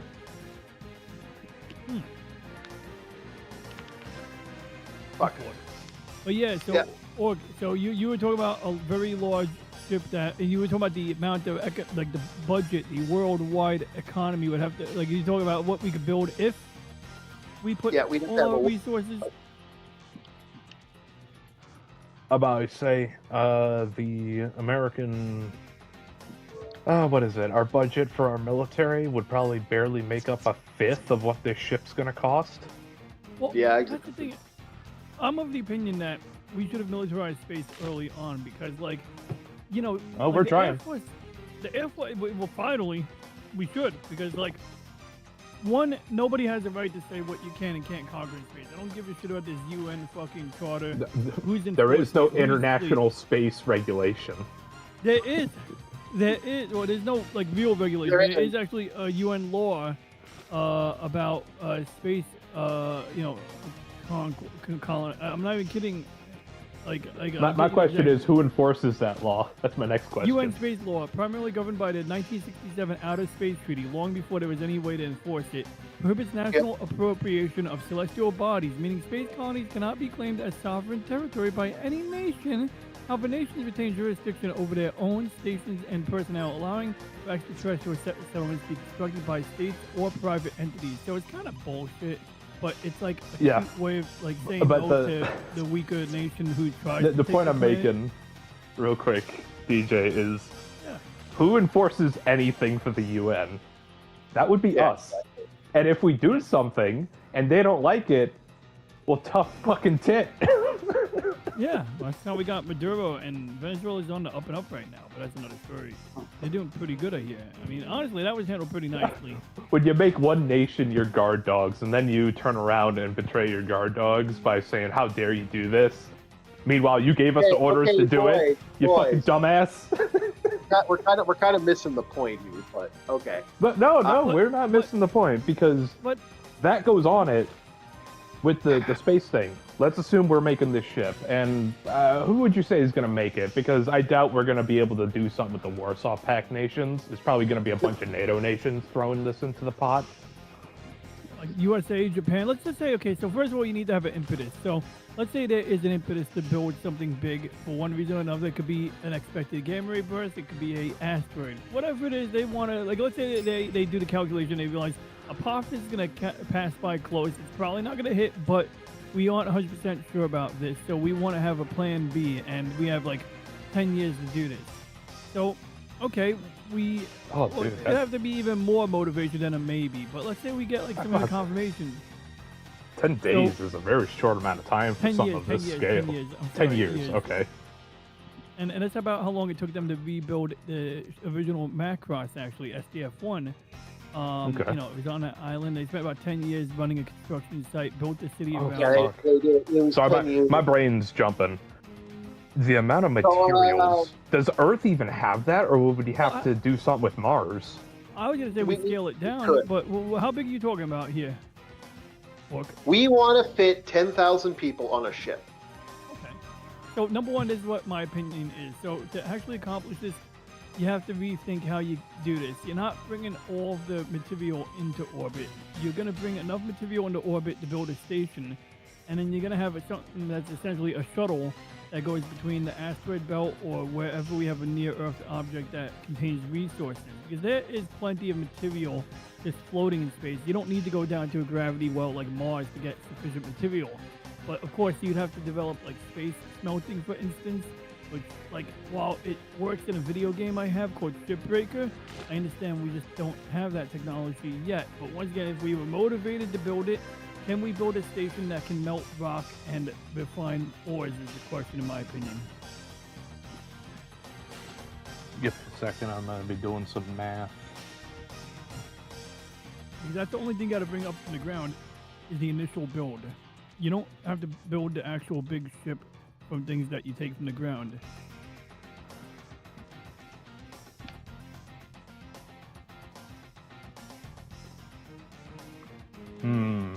And you said how many people? Well, 10. Chief said, yeah, 10,000. We are looking at a 10, which is technically a sustainable population. Yes. Okay, one moment. I need to get the exact measurements.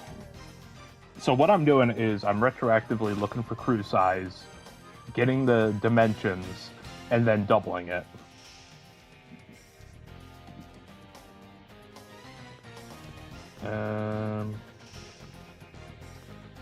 One moment.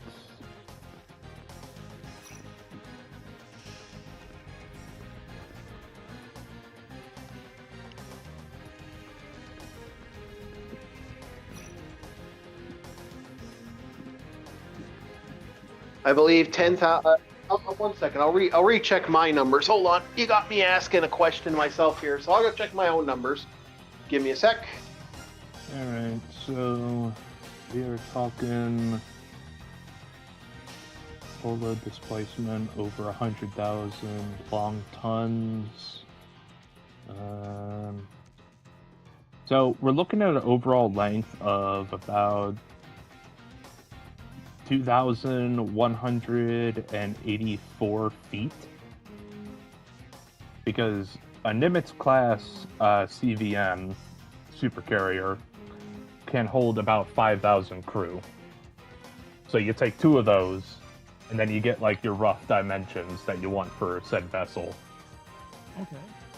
Then you add more for tankage, which could all be externally. Like now, you think like now I think like you take. If we what could you somehow have, run a reactor in space, that would be the way to go. and I think that is doable. So let's say we take two Nimitz class carriers in volume and in material, and then you add the accoutrements you need to, like, you know, reinforce it or maintain pressure hull. So you start getting something that, in my opinion, resembles a submarine. I saw a kooky documentary once that my coworker showed me. I think it was from Gaia. And it was basically about Germans in World War II having gone to space. And he's like, yo, this is brilliant. You know, what's the closest thing to a ship that would have existed in the 40s? And the answer was submarines. So in this freaking hilarious video, they had CGI submarines with like look like air flasks or air bottles strapped to the outside of the hull. While it was really dumb, it actually is kind of sensible in that obviously these are not, those pressure hulls are designed for pressure going, you know, in on them, you know, positive pressure, not negative pressure. But I think the concept is that, you ever see those really big Russian submarines where they have two pressure hulls? Yeah, first of all, you ever see what a submarine looks like without the outside, like just the pressure hull? Or you ever see a cutaway diagram? Are you talking like without the ballast? Yeah. Yeah, so without the ballast and all that, you have like basically a cylinder. And then, like, for So example, you're World looking War- at, okay, for a sustainable population, if you're to go bare minimum, because this is a population that can breed and extend, you want a population that can extend to a certain number of extension. So you bare minimum, you were looking at 15 to 20. Like you were looking at 6 to 8. If you wanted, like, this is your bare minimum. So that is, so you want, I would say 10,000, because then you have a legitimate population that can work. You have a population that can sustain itself, and you have a population that has control. Yeah, so maybe add some extra things outside of the 2,184 feet in length. Maybe add something else with it. Yeah.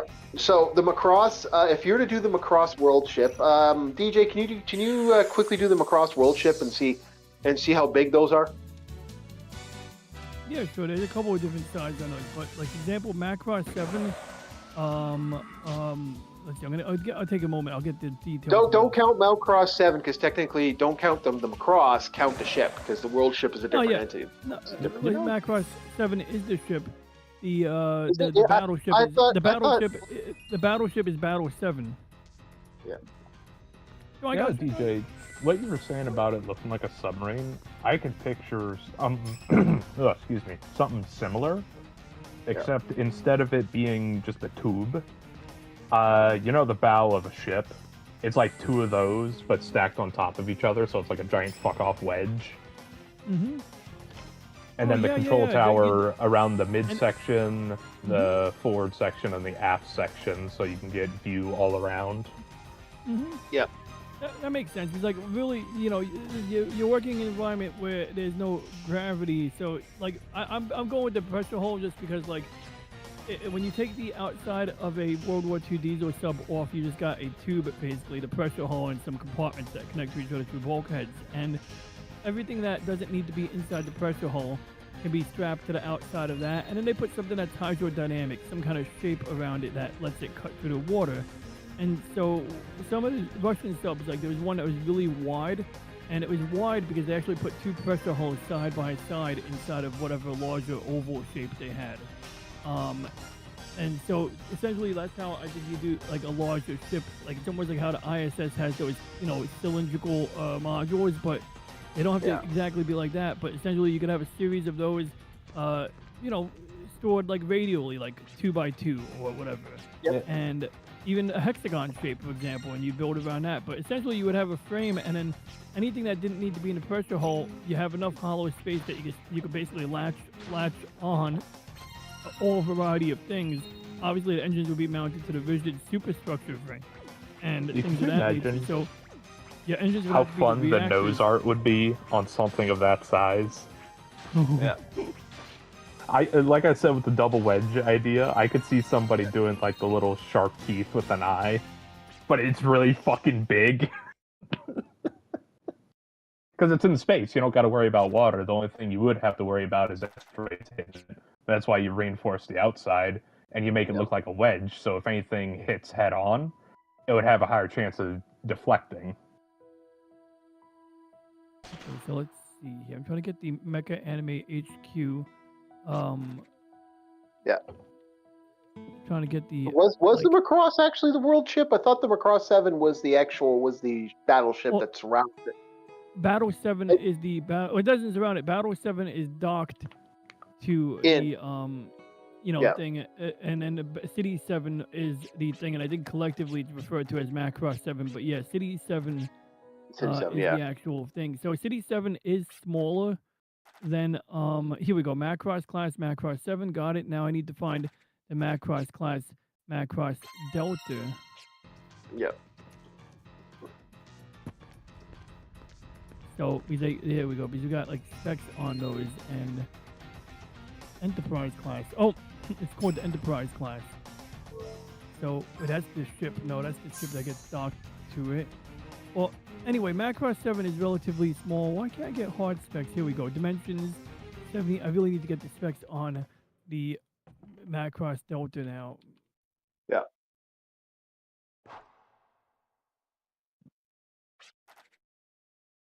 But basically, like, to give you an idea, Macross 7, City 7, has a complement of 250,000 civilians.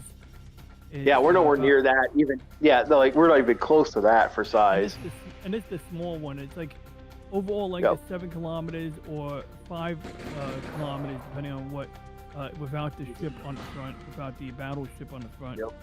So 5 kilometers is basically similar to an O'Neill cylinder, comparable to an O'Neill cylinder, but remember they have artificial gravity. So another thing that the Expanse got right is when they build a ship, like for example the Donager or the MCRN Tachi, which is also known as the Rocinante, it's designed a bit like a skyscraper, the floor plan. So the engine would be like the basement, and then every deck is actually like from back to nose or nose to back. So that's key because a lot of people with a proclivity is to design horizontal floor plans on a ship, which might work if you're counting on having no gravity or if you're gonna spin it around in some oddball way, which is not off the table. Maybe that should be part of this plan, is to have some kind of internal spin gravity. And even the white base on Gundam has.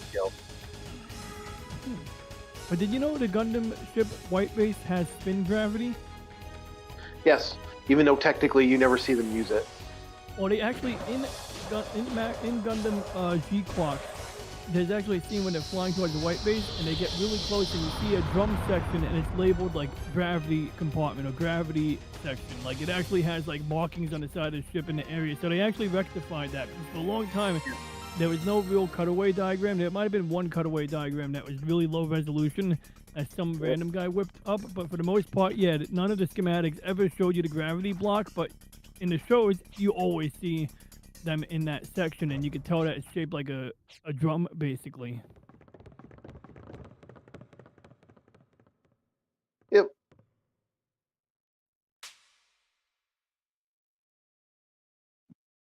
Yeah, I get what you're saying. But my point is, so is that something that do we be, living long in space is assuming permanence?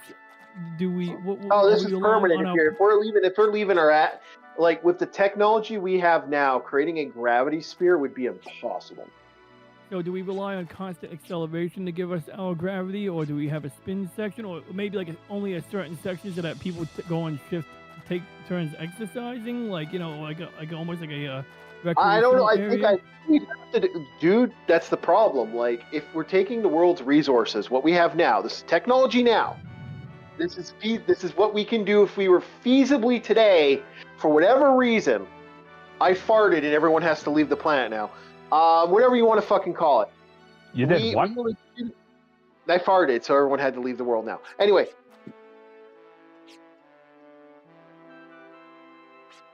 I've created small nuclear explosions in my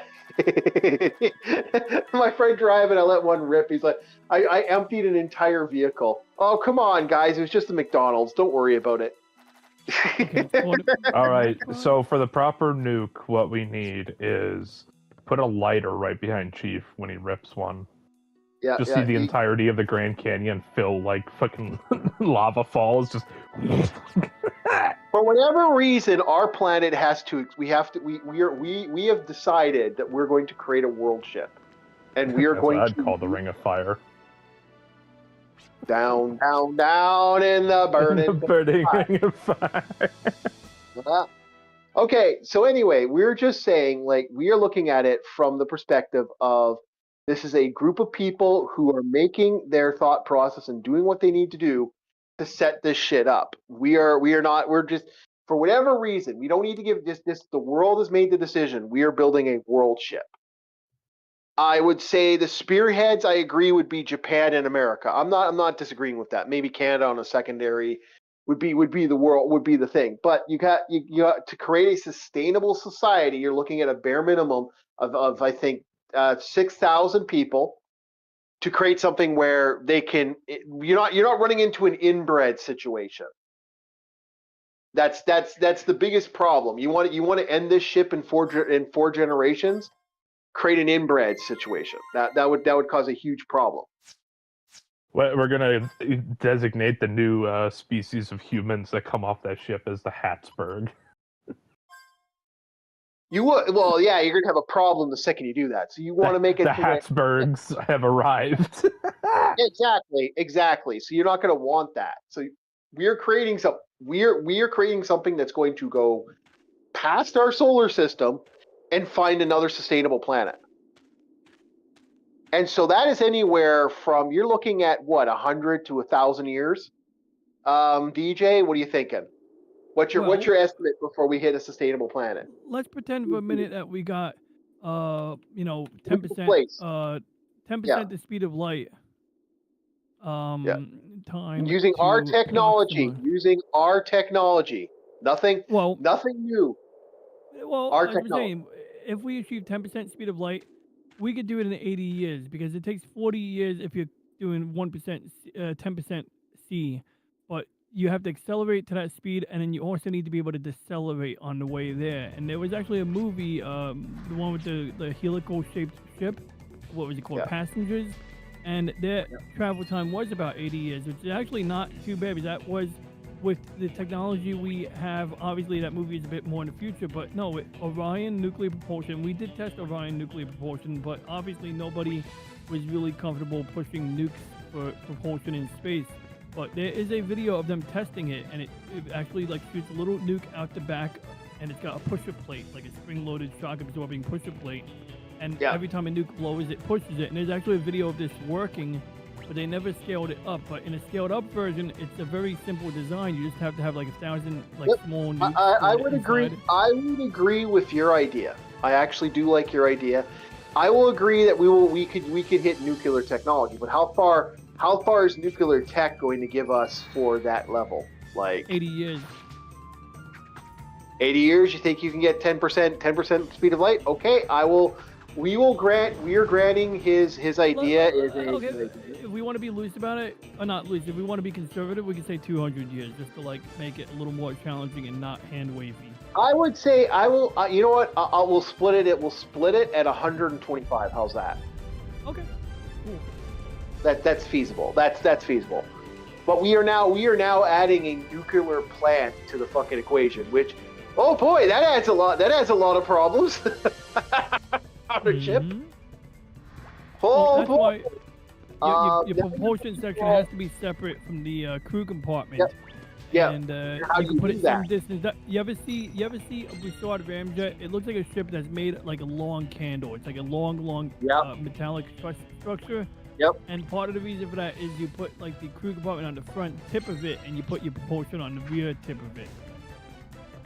Yeah, but even doing that's going to have its own feasible problems. Like, I mean, you're looking at a ship that's going to, and again, remember, we need to put a plantation on here, and we need to put something that has a feasible means to legitimately do that, where you can actually as a tech guy set that up where you can actually put it in the machine that you can actually do this. That's a hard thing to do, boys. Like we are looking at putting tech in here where you're going to have to put a food front, you're going to have to put a way to create water. And how do you create water? Well, you're going to have to create several things to do this. And this is not including a crew quarters. Now, when you add a nuclear plant to everything, that adds a whole lot of new trouble for the set. So let's look at that now. If we're going to look at that from that feasible aspect, okay. So and we haven't even considered weapons yet. Like we haven't even gotten to how this thing's going to be able to defend itself, or even protect itself against outside influence. We're not talking alien. I'm not thinking aliens. I'm talking asteroids. I'm talking fucking things that can legitimately puncture a hole in this fucking thing, and that's the end of that ship. It's over. One rock going half the speed of light will end this in one shot if we're not careful. Mm-hmm. No, that's actually, you brought up an interesting, valid concern here, and an alternative way to go about doing this is not to nest all your eggs in one ship. Just like in the Navy, you have multiple ships in a carrier strike group, and in Star Trek The Next Generation, typically a ship that size would be sending detachments to different places. Okay, you go here while we continue on our way. You work on this diplomatic thing here, we move on. And obviously they hand wave that because they use subspace radio to be like, oh, Starfleet, send a ship. But you get the idea. So, Yeah, what but I'm the getting problem at- with the problem with that is we couldn't afford, once the thing's made. You're looking at something where our resources, we're going to be tapping ourselves in a big way. Like, this isn't going to be a total tap out, but this is going to be enough to, we could have a problem. I would say multiple small ships, not one big ship, but they all total out to have the same capabilities, almost like Battlestar Galactica. Oh, so you're talking about building building a network. You're talking about a network ship.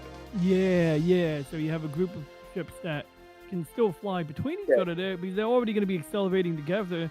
Hell, they might even be able to use some kind of interesting shared method of acceleration, deceleration, like lasers. You're talking about what you're talking about is a hive. Mm-hmm. So a hive, for those that don't know what a hive is in sci-fi tech, a hive is the idea that you would have one ship as the lead ship. You would have the engine would be one entire ship, and everything else is interconnected by interconnected segment parts. So you would have multiple fucking things. Now the problem with a hive is how do you connect the hive? And then once you connect the hive, if one part of the hive gets wrecked, I mean, you're talking about a large portion of the hive. And again, I was thinking, when you said a hive, I was thinking more like a fleet, just like literally individual ships that maybe some ships have multiple functions and other ships are like auxiliaries that only have maintenance crew on them and minimal, R&R facilities, and they basically have enough to maintain fitness, but to go on a vacation, they take turns going to the nicer ship where they have the arboretum and the forest in there, like the farm ship. So the farm ship is farmland, but it's also a place people can walk and get fresh air.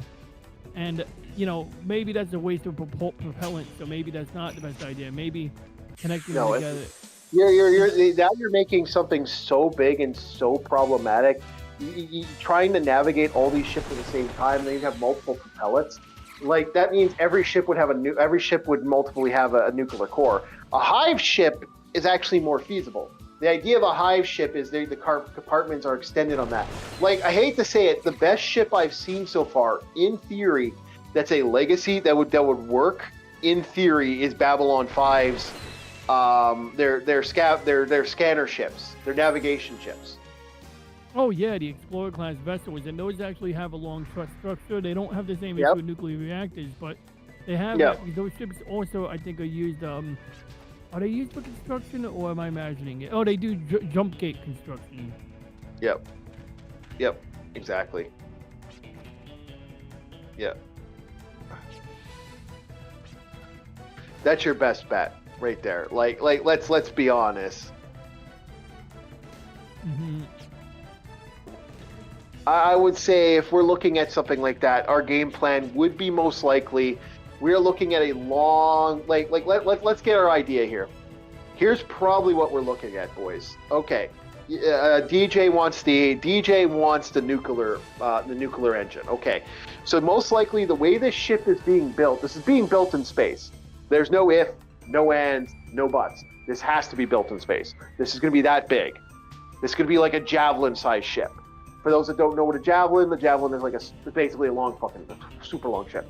So you're most likely going to have your main, you're going to have your propellant and all that type of shit on the side. You're going to have to fire up multiple rockets just to get all the raw materials into space. Then you got to build in space. This would be about probably, I don't know, if we're talking about rough statistics, you can ask the AI about this, about building a long world ship in space and how long. I'm thinking 10 to 15 years, maybe even 20. If you want to ask, what's his name now? Reggie. You want to ask Reggie about that? See if my mathematics are correct. Bob, what do you think? Am I close to what we're looking at here? Are we looking at a long Javelin, and then would that be the ship that we're looking at for a world ship?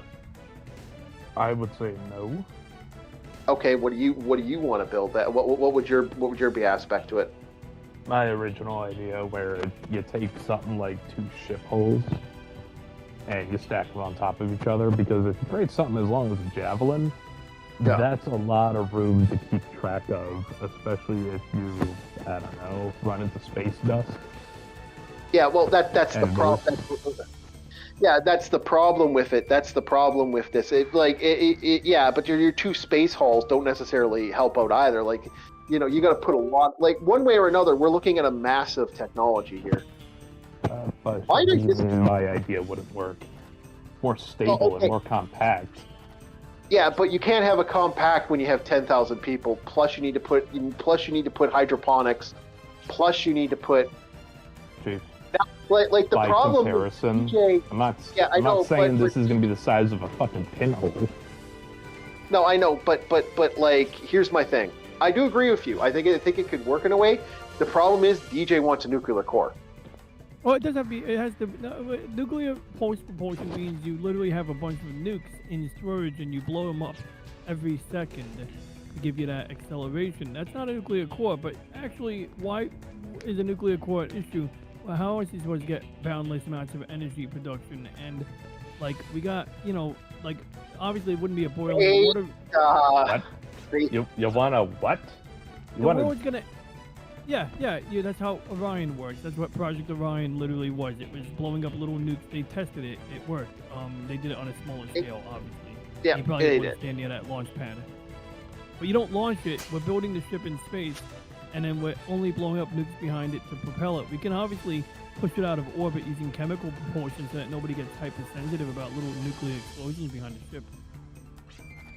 Well, that nuclear dust could hit our atmosphere. That could be. Because you wouldn't be detonating until you were a hell of a way. You would use chemical propulsion that's not nuclear to propel it out of orbit, and then you would only detonate when you're already too far away from the Earth. Space is pretty radioactive actually, and like charged. Oh, you got a point. You do got a point, but we are creating an we are basically adding a bunch of. If you're, I do agree with you. If you're putting us more in a distance, maybe I'm more inclined to your idea then at that point. Yeah. And the point I was making was structural integrity. Yeah, that's actually a valid concern with that. Yeah. Because not only are the designs I'm looking for angled, equilateral triangles, one of the most stable triangles you could work with.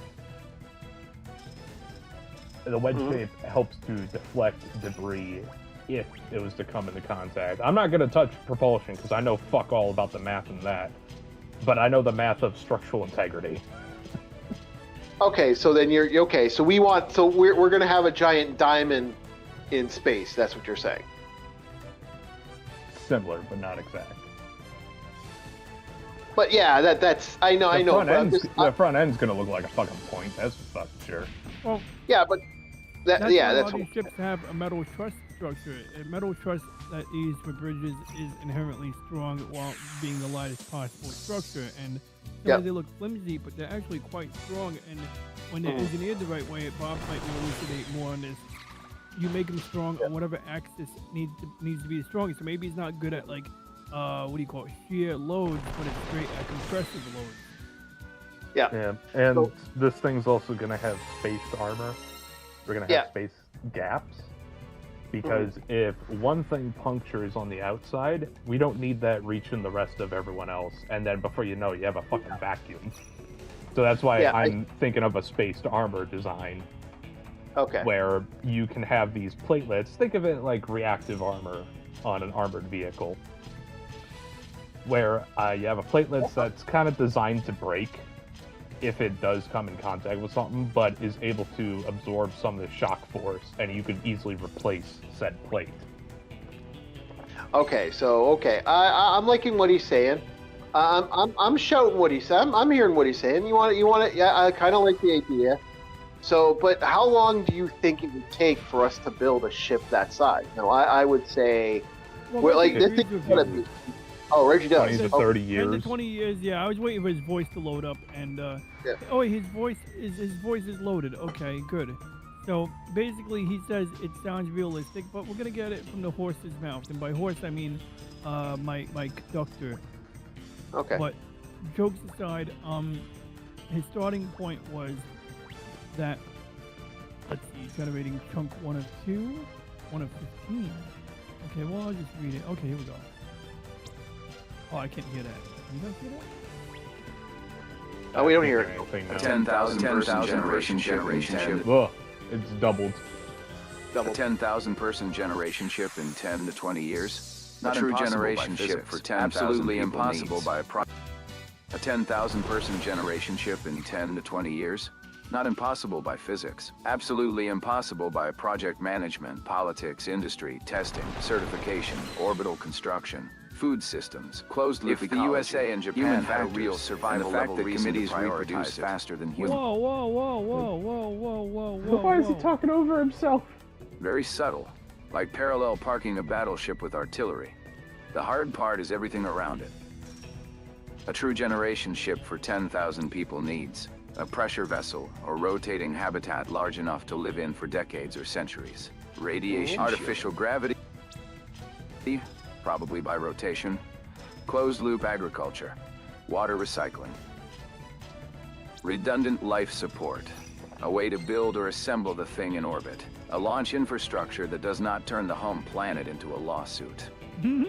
A small interplanetary concept, maybe 30 to magnetic years, a fusion performance, and interstellar medium assumptions that are not friendly. Nuclear pulse is brutal, but at least it belongs to the category of things humans almost started building while wearing slide rules. My verdict, nuclear pulse propulsion is the plausible ugly engine. The 10,000 person city ship is the real mountain. 10 to 20 years gets you prototypes and maybe a terrifying deep space ship. A true generation ship is probably a half-century project at minimum. End of line. Oh, but Okay. but Reggie, very quickly and briefly, you got to remember, there's an emergency that is causing this to be a top priority. So very briefly, like, assuming I think his that, point still stands. Bureaucracy is going to be the killer of it. But you can kill bureaucracy. I saw the movie Project Hail Mary. Yeah, we can. Yeah, I hate to say it when it comes to a situation where we run into a situation where there's nothing left, and you got to get 10,000 people off the planet. That's that speeds it up real fast. You've got your choice of bureaucracy or anarchy. Those are your two choices that's going to end up happening. Well, yes, but we are looking at that. Okay, guys, let's be honest. We are looking at this from the feasible aspect that we're actually doing this. Mm-hmm. Yeah. We're not looking at this from the perspective of, okay, how will we build to get to that? If you want to do that, can I be perfectly honest? In my own statistical records, no, to be perfectly honest, my own statistics, we'd kill ourselves before we'd even get there. We wouldn't make it. Yeah. We'd all be dead. We'd all be fucking dead. There's no fucking way. There's no possibility our dumb nappy asses aren't fucking falling over each other like fucking morons, ending up getting ourselves hurt. There'd be fucking countries fighting over building it for themselves, and then you'd have 15 fucking wannabe space cruisers out there, and then you'd have some idiot would get really mad and blow up one, and then you'd have even more fucking. Then you'd have fighting. Wait till you see the VHS videos of them making rocket ships in Africa. Join us. Oh, dude, we've seen the stupidity of society, man. This shit is dumb and dumb as dumb. I'm not trying to be on subject. I know, but back on subject. What does Reggie think about my replacement plate idea? Oh, well, I'll get to that now. If it is a genuine species-level emergency, then the timeline compresses brutally. For a 10,000 person nuclear pulse generation ship, with the USA and Japan treating it like Apollo. Manhattan Project and wartime shipbuilding all at once. Bare minimum fantasy crash timeline. 15 to 25 years. More believable emergency timeline. 25 to 40 years. If they accept ugly, dangerous, modular, uncomfortable, and politically radioactive, maybe closer to 20 years. The engine is not the long pole. The city, farms, shielding, spare parts, orbital assembly, and keeping 10,000 humans alive are the long pole. So your friend... Oh, crap. Well, that was the original question, but Bob had a question, Reggie, about, using little plates or platelets of armor. A bit like toe-bomb, carbon armor, the shit from the tanks that can has hollow spaces between the ceramics, and they have it in the Gundam New Type 1 Alex prototype. What do you think about that option from Bob? Bob For is space thinking in the debris. right direction, but the spelling is Chobam armor. For a generation ship, platelets or modular armor tiles make sense for maintenance and replaceability. Space is full of micrometeoroids, dust, and radiation problems. A tiled outer shield lets you swap damaged sections instead of treating the hull like one sacred eggshell. But Chobam-style armor is designed for anti-tank threats, not interstellar crews. In space, the bigger problems are radiation, needs mass, water, hydrogen-rich materials, or magnetic shielding, micrometeoroids, and dust. Needs spaced layers, Whipple shields, sacrificial bumpers, and distance between layers. High-speed interstellar dust, at serious fractions of light speed. Even tiny grains hit like weapons. So the better version of Bob's idea is a layered modular shield with replaceable outer tiles, spaced sacrificial layers, water or fuel tanks behind them. Then the pressure hull deeper inside. Not tank armor in space, more like a giant replaceable cosmic bug screen wrapped around a submarine. End of line. Well, So he literally repeated what my idea was, but added the water ballast. oh, and water balance would actually be good for radiation protection. So, Yeah. you know, So he's like, yeah, my idea is you- fucking solid. So then we don't. So Reggie, one more idea is the inflatable option, like a Balut from Zeta Gundam or Transhab from the ISS, where they use an inflatable module with multiple layers of Kevlar and other materials, and you know, the meteorite breaks up into smaller pieces and towards relatively inert. Thoughts? Yes, that is actually a much better direction than just piling on fancy No, armor. I'm kidding. An inflatable outer layer can help with micrometeoroids if it is used as part of a layered Water, shield system. polymer, The or basic idea is hydrogen-rich this. shield. Whoa. The basic idea is this. A micrometeoroid hits the outer layer first. That layer breaks it up, spreads the impact, and turns one nasty projectile into a wider cloud of smaller fragments. Then you leave some distance. Then inner layers catch the debris before it reaches the pressure hull. That is basically the same logic as a Whipple shield, just with inflatable structure helping provide standoff distance and low mass. So yes, something Transhab-like is sensible. A Balut-like structure could also be useful, though I would think of it more as a deployable bumper or sacrificial shell than your main hull.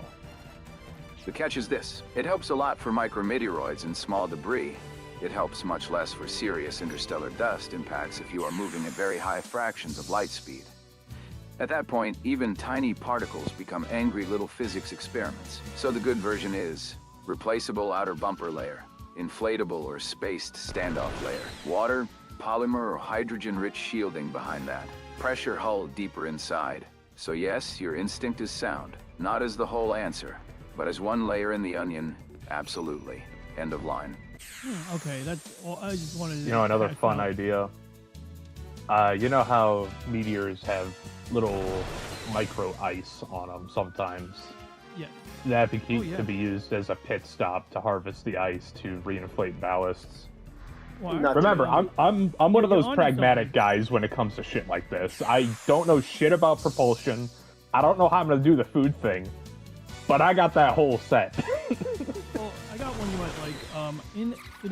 In Knights of Sidonia no Kishi, they have a ship called Sidonia, and the outside it looks like the top half of a Glock, but it's really actually like it looks like it's made of cement, but it's actually ice. Hey, So hey, it's got a DJ, do me a got a call. very Do me a thick- call. I Huh? like where you're going with this with the Knights of the Door. So get that ship. Put that in the thing. We'll fucking legit put that on. I'll put that on the fucking live thing for that. Okay, well, you want me to pull up a picture of it and send it or something? Yeah. Please, yeah, that'd be awesome. Like that's an I'll get awesome. I'll get a pic from the manga where it actually like I got you. Yeah, Knights of Sidoria. I know Knights of Sidoria, but Bob has never seen Knights, so he doesn't know what Knights Yeah. are. And I will say, my designs, they're not pretty, they're utilitarian. They're there to Yeah. do a job.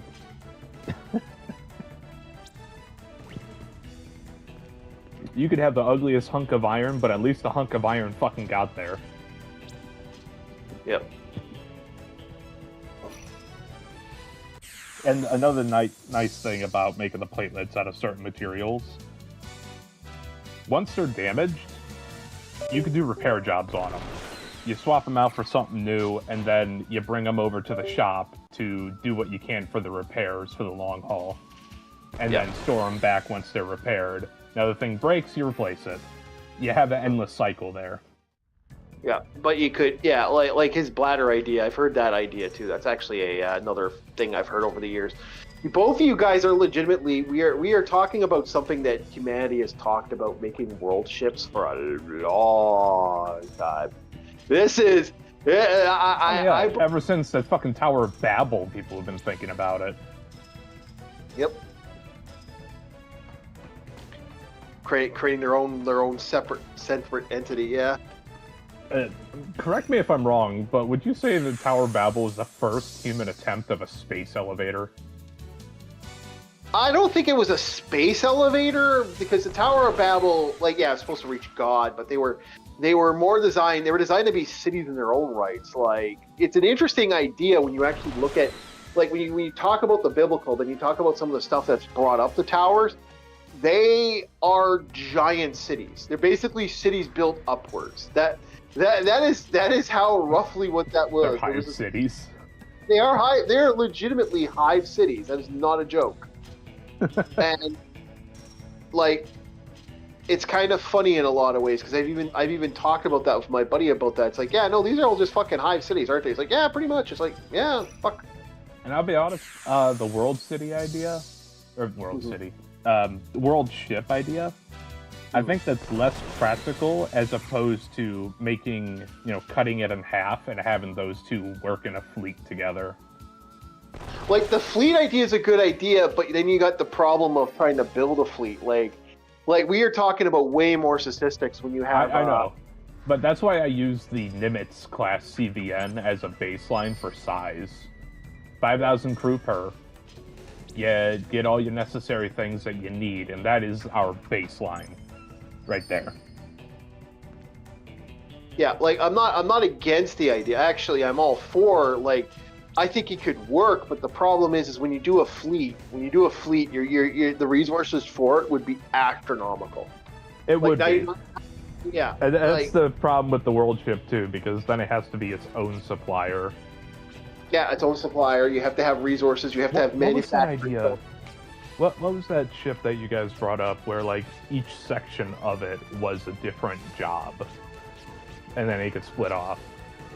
Something like that, but instead it's like you have your farm ship, and that is like number one. You protect the farm ship, and then the farm ship gives out supplies to the rest of the ship. Well, I remember the Swarm idea in Macross Frontier, I think it was, or Macross, Frontier.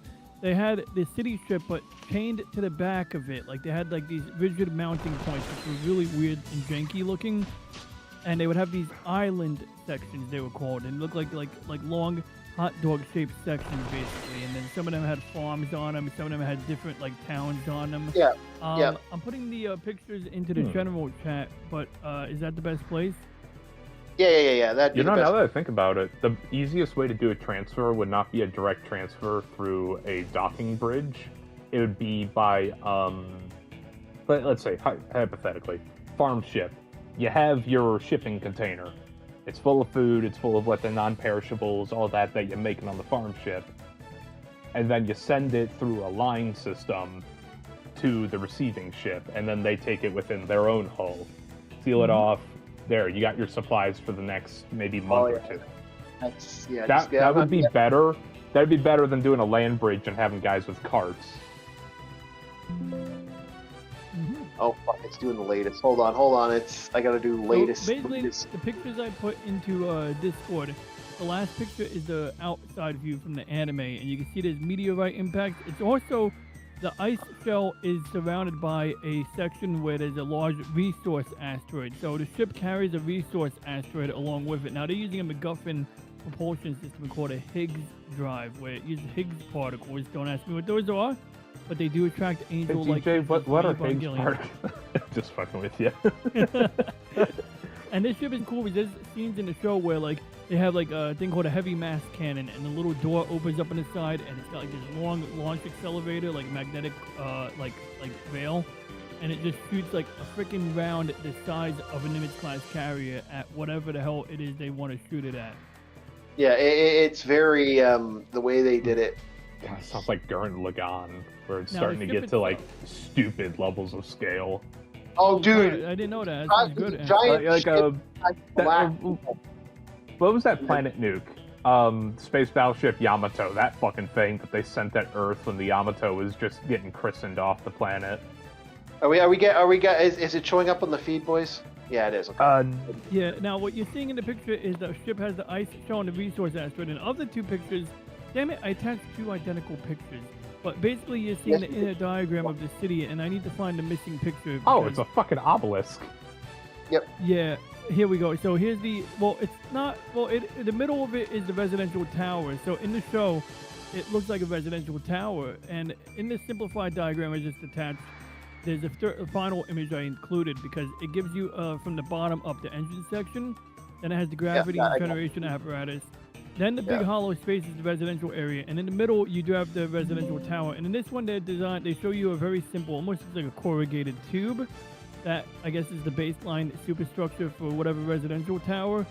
And it's got, you know, like basically like towns and things in there. And then at the top, they have an ocean level. And nobody really goes there except for the pilots because the pilots have to die. So they get special passes to go there. And they get these little submersibles that go in there. And I think that's where they basically maintain like aquatic life from Earth so that they get feed other worlds or simply to have food. So they definitely needed to take my idea about the platelets. God, look at those fucking pock marks. So the asteroid idea for is also that's been seen in a lot of stuff. We were actually talking about that with the red dwarf. Red dwarf has a legitimate asteroid on the back of it that they legit use for certain things while they're doing their traveling. Oh, hell yeah. Destiny. The Fallen use asteroids all the time, both for space stations and for making ships and shipyards. Yeah, exactly. This isn't new, but this is something I gotta bring up to people that no, they've done that. Add more that to my idea. As extra armor, we're going to use asteroid rocks. Okay. We're going to have that nice outer layer. That way the platelets will lodge into those instead of damaging the proper plates. Circumstances permitting. Yeah. So I do like the fact that when you run out of ammo in this game, when you're firing your guns, you actually have to you have to take the time to reload. It's kind of funny. Oh, do you get a speed loader item at least if you have a revolver? No, you actually you can if you take the round to pause. If you time it right, everyone can go into what's called Gatling, which means you just basically empty your entire fucking shell, all your bullets in one fucking round. Oh, fan the hammer. Yep, fan the hammer. Yep, damn straight. So yeah, no, this is the we're going through the missions. Each mission will give you each mission's a base tutorial. But anyway, back to our ship stuff. So we're looking at, like I said, 20. Like I said, we're doing a rush job. Like this isn't going to be perfect, but if you guys want to do it in that style, so we're looking at. So we have a rough idea how this ship's going to look. We have the nuclear idea. Now, actually, I'm not against a nuclear reactor. I actually think that is actually the most feasible way for our ship to keep power. There's no way we're keeping a ship like this without power. Like that's going to be so fucking hard. That's going to turn into a tomb the moment we run out of power. Exactly. And even if you're to solar panel that, there's no guarantee the solar panels are going to fucking go for it, right? Oh, fuck, with the platelet idea, could you imagine? It's like, hey, yeah, that space debris, it didn't hit the proper area, so now we got, like, a nice gash into our fucking solar panel line. Yep. And you can't create solar wind. Technically, you could, in theory, if you're to keep the ship going, you could create a perpetual motion generator, but how fucking hard would that be Nuclear. to build? Go nuclear. Yeah. Just use a nuclear reactor, for fuck's sake.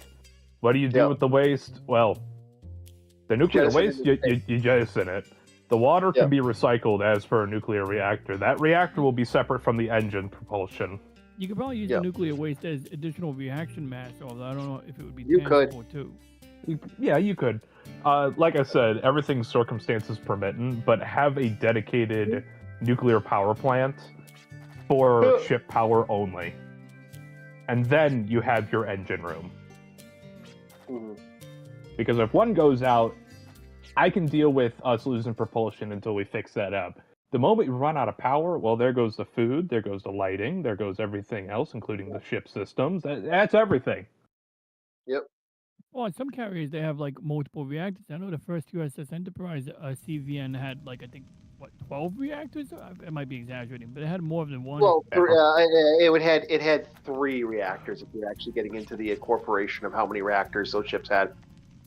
Mhm. We talking phaser Enterprise, or are we talking real world We're Enterprise? talking if you're Real- talking about real the one. USS, I believe there were 3 Yeah, He reactors. said CVN, and I was like, huh? Yeah, carrier Okay, vessel so- nuclear. Yeah. Oh, I thought you talked about the space. I thought you talked about actual the Enterprise. That's why I yeah. had to specify. Are we talking, Star Trek, or are we talking real world? It had 8 Yeah. Westinghouse A2W nuclear reactors. I'm not Okay. against. Five. I could Yeah, manage I'm not- to fit that in there. All right. The other benefit of a nuclear reactor is you could create a system with it that would allow you to create a radiant system, which in theory could be used to get some more fun sci-fi shit on the fucking planet, firing off space lasers in a way. Yeah. Get the top There of line is guys to work some- on that system. Give them extra hazard pay, because Yeah. where else is the gas is going to go? You can't exactly have a smokestack in space. Yeah. But you could create a radiant laser. There's some fun you could create. We could have some fun. And the only reason I would say to arm the ship is to blast really large asteroids headed in our path. Yep. Oh, yeah. Well, in Forever War, the way they managed that was there was 2 magnetic fields and 2 electromagnetic fields. The first one. You anything just that was reminded small- me of something there, DJ. Sorry to cut you off. What was the name of the space series where it's basically it's space Germany fighting space Finland? Gundam? Space Yeah. Germany fighting who? Space Sweden Yeah, it's Oh, like God. Finland or Sweden. or Finland. Yeah. It's something. The actual name is in German. Is it literally Space Finland? No, it is space. They actually use German names. It's something stars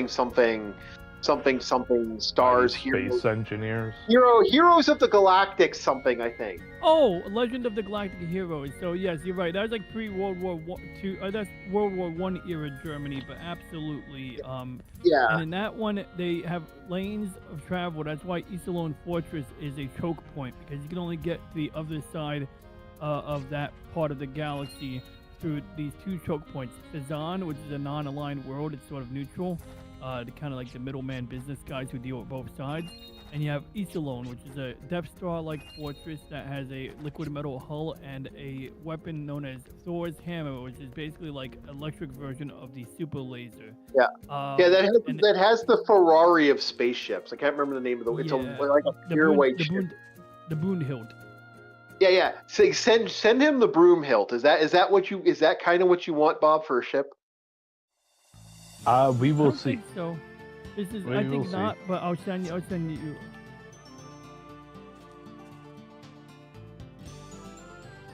It's a beautiful ship, but I don't think it's what you're looking for.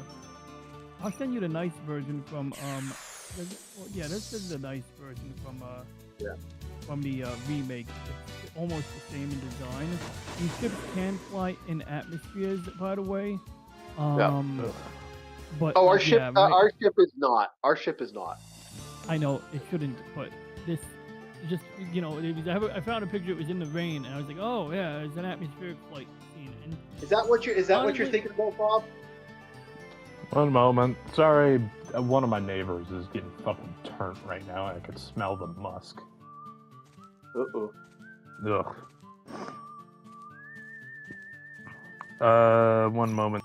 Will it be in general? Yes, it's in general now. Okay. I- Not exactly that design, because look at that fucking swoop under it. Yeah. And it's like that is bound to be pelted by something, but close. Close. Oh. I like Probably that. has That a is the energy Ferrari shield. of spaceships. Yeah. And the other one looks like a pecker. But what I had in mind was now I did find a picture of a Broussard ramjet, and this one here, it doesn't exactly tie into the one I was mentioning from Forever War, but the one in Forever War has two magnetic fields. The first one, it imparts a negative or a positive electrical charge on anything, let's say a positive electrical charge on anything that passes through it. The second magnetic field is negatively charged, so when something that's positively charged collides with that magnetic field, it gets deflected. Anything bigger than what that can handle is something you can detect a distance ahead and then use the ship's lasers to shoot out of the sky. So it deals with smaller things automatically, and then it, you still have to rely on a laser like Bob suggested to shoot things out. Now this here is a Broussard ramjet. On the front, those wires are many kilometers long, and what they do is they collect interstellar hydrogen while traveling at whatever high velocity and funnels them through, and then that can continuously resupply the propulsion on the ship while it's underway.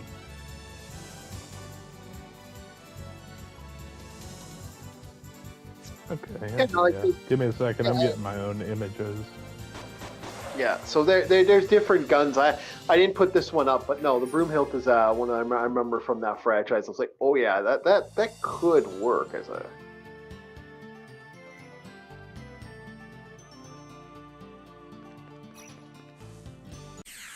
I gotta get a. I think I forgot to get the scanning skill, so I might be wandering around like a dumbass right now. So it's be kind of amusing if I forgot the scanning skill. I mean, it takes a special kind of insanity to go into space battle without shields. Yeah. Or phasers. The problem is like, like for us, firing bullets in space would probably be a bad idea because, Yeah. Yeah. They would just orbit somewhere. Fucking Newton's law hits much harder in space. Yep. So if we were to fire something that would blow up, it'd be a bad day. So it's like, I really don't want to do that.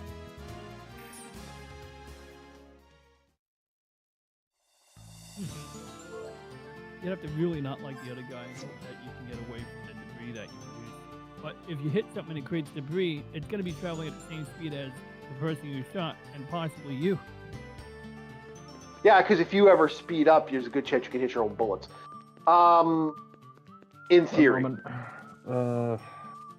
phone's taking a while because I opened so many things. If you shoot a bullet and then you match the speed with the bullet when you collide with it, then you just be bumping into something that's traveling like just slightly slower than you. That wouldn't be an issue. That might be a good way to recoup your bullets when you're done. All right. Well, that's so the theory. Here's my that's image. the problem. Yeah, go ahead. Minus the fins on the bottom. You take the bottom half of this ship's hull, and you make it on top and bottom.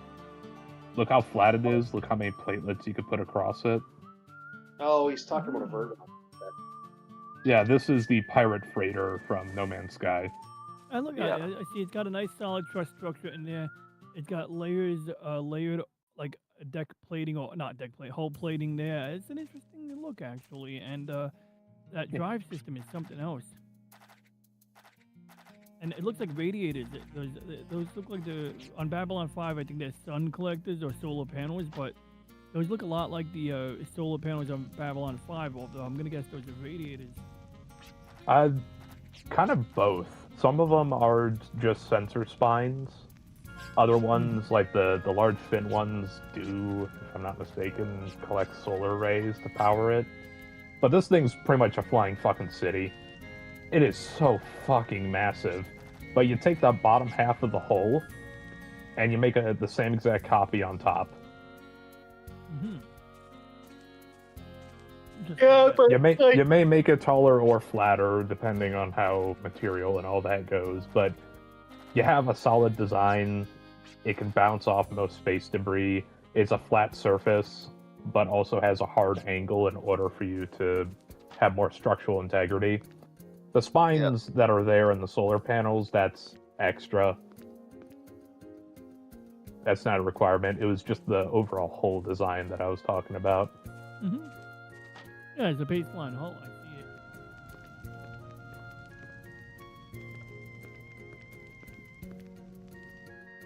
So, in a way, kind of the diamond shape the Chief thought I was going for, but a little different. Yeah. I pictured more of a diamond shape. That's why I was kind of making a joke. Yeah, I was it's kind of gonna look like that, but the wedge is gonna be vertical, not horizontal. It's not gonna look like the fucking Space Dorito Star Destroyer. It's gonna look like one of those if you kind of took it and made it sideways. That way, you could have multiple different floors with multiple different activities and all sorts of living quarters and shit, but also have a protective layer. Because we don't have shield technology yet.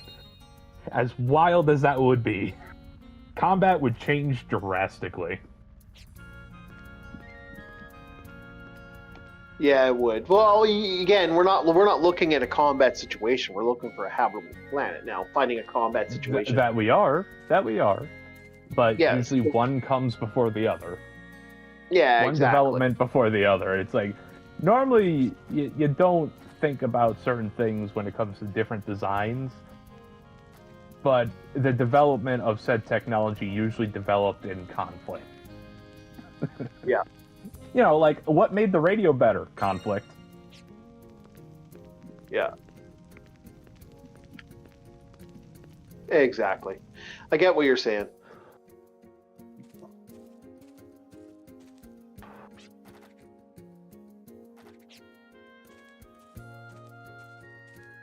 But it's an interesting idea.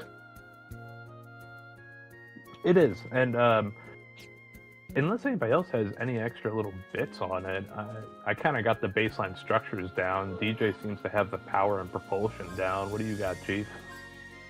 I kind of already said what I was going to be doing. I was talking about the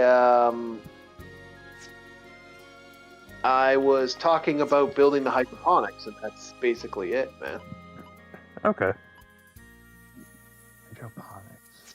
Okay, so pretty much my idea and your idea kind of putting into one for a protective layer. No, DJ had the water idea. Actually, I should correct, that was Reggie's idea. No, DJ kind of brought it up. Did you not, DJ? Like, this was more your idea. Yeah, I did mention the water. Mm-hmm. Yeah. Reggie's a genius, I knew it. just like completely little man DJ. It's like, yeah, Reggie, you're the real genius. Yeah, exactly. Okay, so now that we've picked, but as a whole, I think legit, there's a lot that we could look at when it comes to space travel. But there's no way. Are we still okay? We're still, okay. The fleet hypothetical is a bit more sound than a world ship with our current level of technology. I just don't think so. I don't think the fleet. I don't think we could ever have a fleet. I'm not trying to be a dick, but like legit, you know, I don't see it being a feasible thing. And I'm not trying to be an ass when I say that, but I truly believe the fleet thing is just impossible for us as a human race. There's no fucking way we do a fleet. Okay, I think it would just fall apart. I was going to ask you what is the main factor, and yeah, humans, we are bastards. There's a reason communism never worked. Oh, communism will never work anyway. We won't get into that. I don't want to talk about it's it. Humans. It's humans. I don't want to talk about it. It's what we are. It's what we do. Some captain in the fleet's going to have an issue with another captain, and before you know it, there's going to be tariffs, there's going to be arguments, there's going to be all sorts of different shit. It's like, hey, we could get you your food, but what you paying us?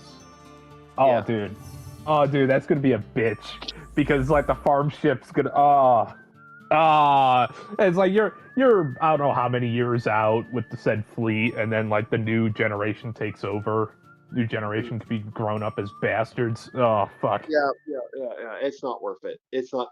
A hive ship could work. A hive ship might be the more feasible thing. The idea of having multiple fucking sectors in a giant fucking ship that's kind of extended out to one thing and having the generator in the center. It's gonna be like a vault. It's gonna be like a vault flying in space. Yeah, you have like your... Now, would you say there was gonna be an overseer, or would it be a console? you'd have to do a council. There's no way you can do an overseer. Overseer would turn so quick on itself. That is true. On a That is feasible true. societal So factor. you would need a council of head delegates to, I don't know, do Yeah. law and order if something goes awry. It's just the way it goes, boys. I'm not trying to be dick, but that's the truth, man. We humans are Oh, bad no. for. Yeah, I just said it. We're bastards. We are. We will 10,000 find I think- something to piss us off and then grudge Yep. against that one thing to the end of our fucking days. Yep. Oh yeah. Once you don't like somebody, man, even if you're, sometimes it's kind of funny because you'll meet people and you'll be thinking to yourself, it's such a little thing that you have purposely pushed on the situation, but you have made this decision to make it worse for us, and it's like, are you fucking kidding me? Like, you could have not done this, but you've made it worse for us. Thanks a lot, asshole. And it's like that kind of like, you just kind of sit there and you just kind of shake your heads because you're thinking to yourself, Or the conflict of personality. yep. It could Oh, be yeah, as small as like, oh, I just don't gel with this person, and then it gets worse. Because now you're stuck with them. One of my funniest things I ever had happen to me years and years ago, was I had this one guy was mad that this one guy ended up in the hospital, and I said, he's had a lot of weird mental illnesses. Oh no, it's because he's physically sick, and he got all fucking angry because I brought up the guy's mental stuff, and I'm like, dude, that's the first thing I thought of, and then it just that stuck to the point that he could never ever let it go, and he would fucking bring it up all the time. Got to the point where I just kind of just told the guy to fuck off. And, Yeah. Go fuck yourself. You're gonna act like that, go away, and then almost beat the crap out of the piece of shit. But that's neither here nor there. But no, it just because I said one thing, it made his decision that he was gonna set a trigger. I've known the guy for over like 15 years. So some people are like that. Some people, just because I said one thing, it's like, well, I made a mistake. I put my foot in my mouth. You gotta let it go. No, he made a decision. He's never letting it go. Go fuck yourself. That was his decision. Hey, we all do it. We all have moments where you're like, oh, I really shouldn't have said that, but I said it. Some people are like that, though. Once they've made their decision to be a bastard, it's just, nope, I've made my decision. Go fuck yourself. I hate people like that. People really do like that. They get on my nerves. That's my personal attitude. But imagine that in space. Like, Jesus. So no, you need a council. You need a council, maybe 12 to 15 people there. And if people aren't being listened to, that council will lose power real fast.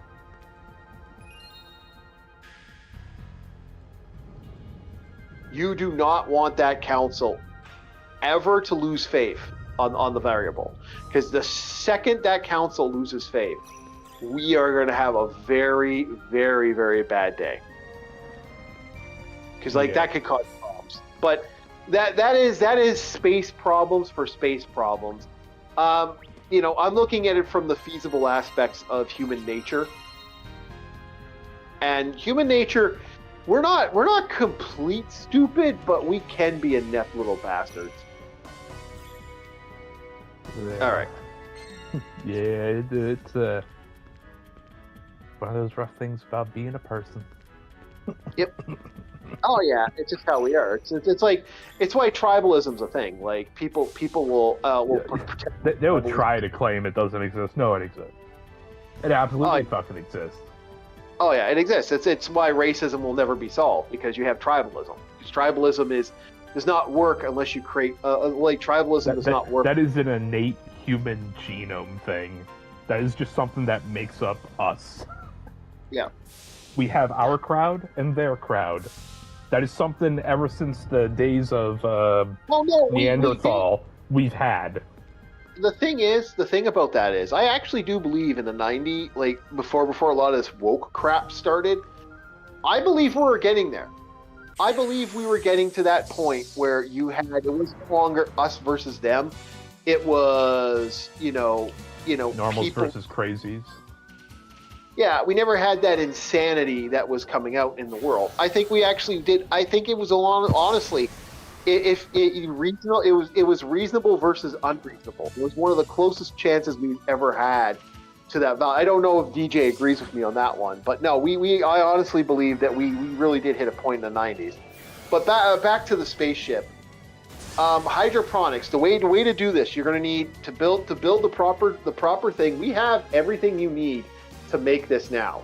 The problem is making enough oxygen and not recycling it, but creating our own oxygen by using carbonation.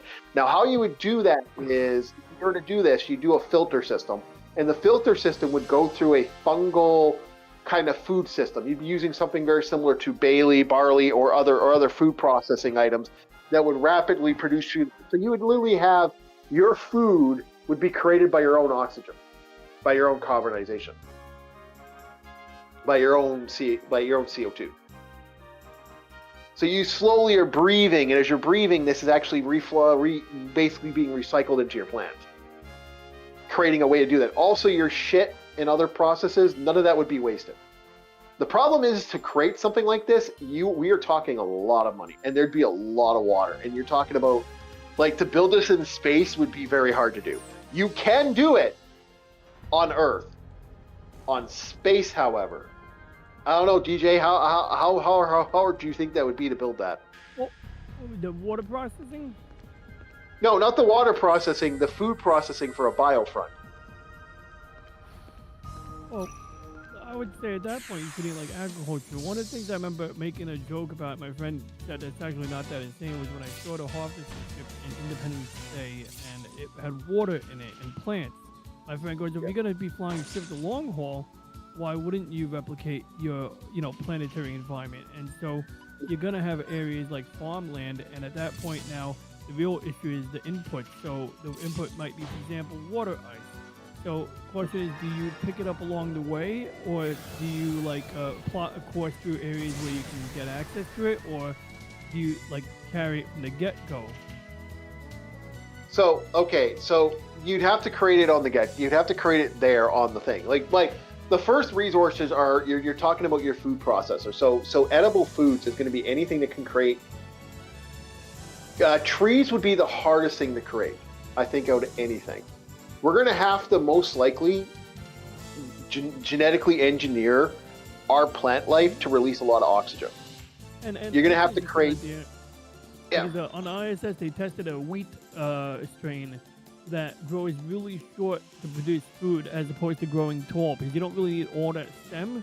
You just need the food stuff at the tip of it. Yep. And then what you would do is you'd actually create filters that would use your CO2 count, and we're talking about some serious genetic engineering, which would take. I was going to say, but the meat plants, you nurture the meat plant. Meats would be. Oh, that's a hard. I don't know, boys. Do you think meat's even possible at that point? That's a. You could carry the embryos to make meat if you get to your planet, but maybe what you would do is you would do algae farms. Yeah. And mushrooms. Yep, algae. Yep, that's exactly where I was. I was just about to say algae, but something similar to that, where you'd be using algae, you'd be using other oxygen synthesis, you'd be using fungus, you'd be using. There would be a lot of shit. You're gonna walk into the greenhouse section of the ship, and it's gonna look like you went to the fucking Underdark with how many mushrooms are around. Okay, can I be perfectly honest? Every fucking cabin would have something in it. Every cabin would have some sort of plant life. We are talking about. There's no way that you aren't having a massive fucking food hydroponics at that point. We're talking like every crew quarters. There's no fucking way you don't have that set up. You'd also that idea with the other ship, the Obelisk, the giant fish tank. That'd be the only other way I could think of getting a good protein source on board outside of algae and meat plants. The scary part is when the meat plant grows an eye so it can look at you. That's a little scary. fun if you think about it. Like I said, the feasibleness of this would be very problematic. In a lot of ways, you're going to have to plan ahead for every resource. Like, I don't think you'd make meat plants like that. That's meh. But I know that's getting really dystopian. Sorry. You could, in theory, if you really wanted to, you could create embryo plants, like exactly what he's saying. What you basically would do is these creatures would be like meat, like similar to cows or something else like that, but they're being born in a constant cycle of embryos. So you legitimately have headless cows being reborn and born and born and born, cutting off the fucking head. You're just cutting off removing the body part out of it after it's grown to a certain point. You're basically creating giant lumps of flesh that is birthed and rebirthed constantly. Fucking Akira, anybody? This is science fiction. This is science fiction. This is science fiction, but this is actually feasible in theory. Well, in our, we could make this now. We can make living living meatballs. In Expeditionary Force Columbus Day, Book 1, when he arrives at the planet, the soldier character, they have a like chickens, but they don't have any heads. They've got electronics in their heads, and basically it's grown meat, and it walks around like a chicken. Because it turned out the meat doesn't come out good unless it actually moves. So to avoid killing animals, they just genetically grow these non-life forms that have no consciousness, and they run their impulses all on electronics. Now, feasibly, if we were to do this feasibly to create meat, I hate to say it, you'd be eating a lot of fucking chicken on that planet, baby. You'd be doing a lot of chicken canoe. You'd be eating a lot of that shit. You know why you might not want to? The ship it gets sponsored by KFC. You got the Colonel's face plastered all over it. You are legitimately, there's going to be so much fucking chicken. I'm not joking when I say this. This would be a feasible thing for us at all times. There'd be chicken everywhere. Now that's like chicken. Yeah, like you okay. So, but the problem with this is I'm not lying when I say this. Chickens are easily the most evil creatures that you could fundamentally create. And if you bioengineer them like some of them are, you could create these fatty super chickens that are like fucking popping out eggs every fucking day. Mm-hmm. These are real bio creatures that do technically exist in our society. You can create chickens that have super big fat legs. I don't know if you've ever seen the fat leg chickens that they bioengineered recently. It's dystopian shit. It's like you look at this and go, oh my god! But this is real. This is real chicken. This is real things. These are real actual creatures that we've actually created within humanity. These are we have Frankenstein chickens. I'll fucking send you the images. Like, these are real things. These are actual things that have been brought up in science projects right now. I'm not joking when I say this. This is kind of disturbing. I'm not doubting you. I don't think anybody's doubting you. Yeah. But I say we have created so many things. How many times in history has humanity played God on occasion? A lot. You really want me to answer that? It's a lot. We'll leave it at an honest 2. How's that?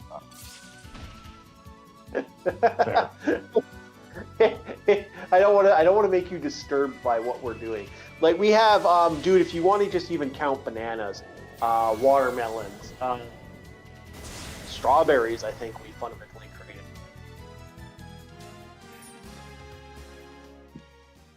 Like, there's a lot, man.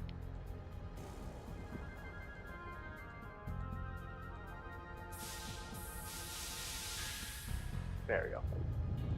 Like, we have created so much shit. I just don't want to get you all disturbed, Bob. You'll have nightmares.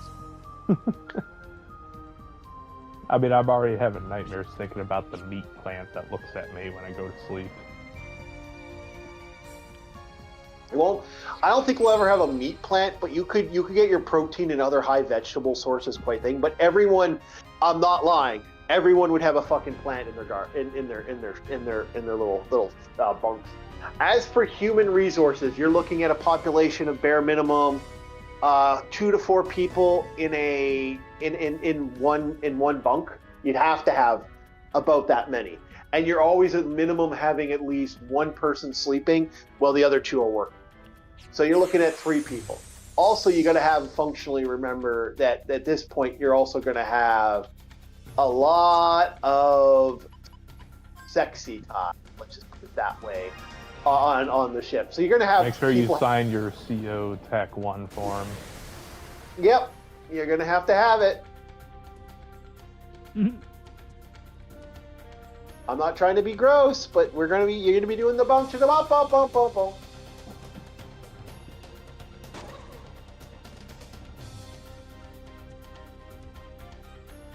So, I'm just saying, you're going to have to build.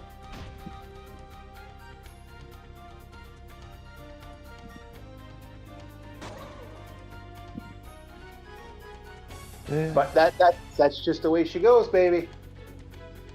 Not to say knowing human nature, how soon is it just going to turn into a giant brothel on board?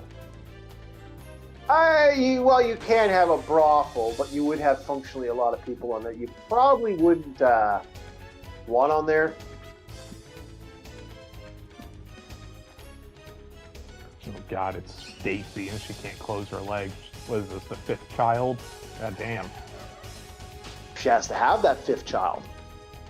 Well, you'd have to replace children, which would mean that. No, I'm not joking. This is how you would do it. DJ, you heard it here. The meat plants replace the children. Yep. You would. You'd have to replace children. I'm not trying to be sick while saying that. If someone dies, if someone of resources dies, guess what? You have to do what you have to do at that point. About you want to. You know. Oh yeah, I mean it's natural. People are gonna want to get laid. Well, people are going to want to get laid, but that's not the only problem, like I said. And then you have to deal with capital punishment. And capital punishment would be the biggest problem. Like, you're legitimately going to have to take people that are fundamentally, you're going to have to take people that you're hoping are sane enough not to put themselves in a situation where you have to space a motherfucker. Well, you wouldn't space them, you recycle them. Yeah, And you do turn not them want. Southern green, and then they'll be the living memory. Well, no. How you would do it Well, if you're putting capital punishment on a giant spaceship? The way you do it is the most humane way is basically to put them in a fucking space airlock and just turn down the oxygen until they fall asleep and never wake up. And then you take their bodies and then reprocess them into the food plants. Into the meat plants, yes. Yep. Hey, you hear about Kyle? You know, after he murdered somebody? Yeah, I heard about Kyle. Though for some reason that plant that's, over in Section 2 has the same green that his eye did. Kind of strange. Yeah. I don't know why I'm so stuck on the meat plants. Feed me, Seymour, feed me. Yep. It brings a whole new meaning to the giving tree. The apple truly does have skin.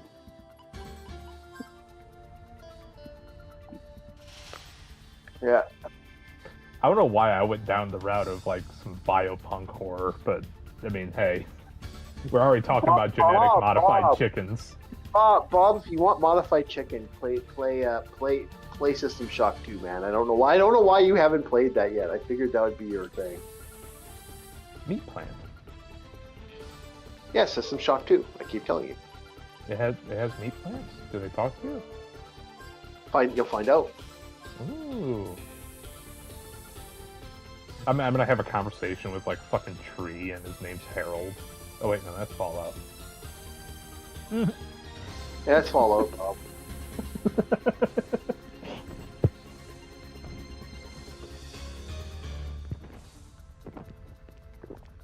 Oh, knows the Lorax?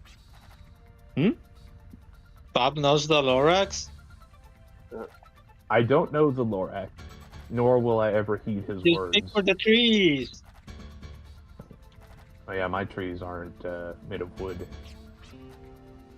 Oh, okay. Mine are made of muscle, tendon, and bone. Oh God.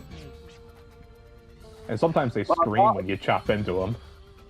Bob's having way too much fun with that silliness. But Damn we right, are- I'm having fun with it. Yeah. So we are actually going to be looking at the next individual for tonight. Is anybody up live? I know DJ might be up live. Is DJ up live? Oh, we just lost one. Well, DJ. I know DJ is going to be up live very shortly, but Well, no, today, tomorrow's Thursday, right? yeah, I thought yeah. it So, was Wednesday. yeah. So there's nobody on the main shadow. No, What about AC Myers? Yeah, no Logan. No, yeah. You want to send me? You want to put Myers in the thing tonight? Yeah, there? sure. Yeah, we're gonna be probably closing it for the night very shortly. But this is Wild Arms 3. We are playing the tutorial part of Wild Arms 3, which I do like. But it is an interesting, very fun game. But it is like I said, I'm very surprised LCX has never played through this one. I might make LCX play this one. I might read that book for her, and then the LCX has to.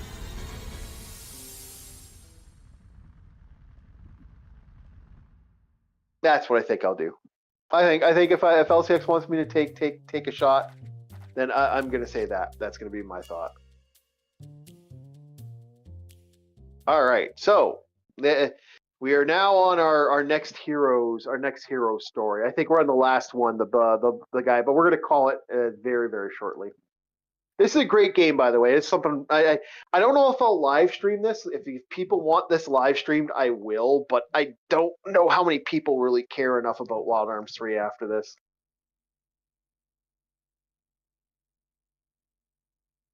But I will definitely, maybe I'll put that on a poll if you guys want me to continue playing this. Otherwise, I'm going to play this on my own dime.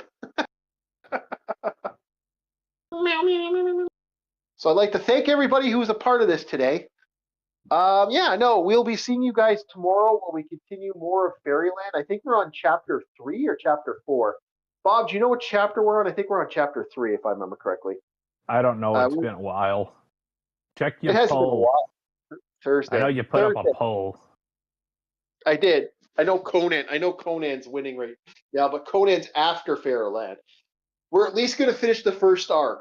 We're going to finish the first arc, then we'll set up to the second arc. That's the rule. Okay. Yeah. Nice try. You get your Conan after. I still got to go through that and make sure that's not Spanish Conan. Wait, there's All right, different Conan? No, every once in a while the Internet Archive will not have the English version. It'll have the Spanish version of something for some stupid fucking reason. I don't know why it does that.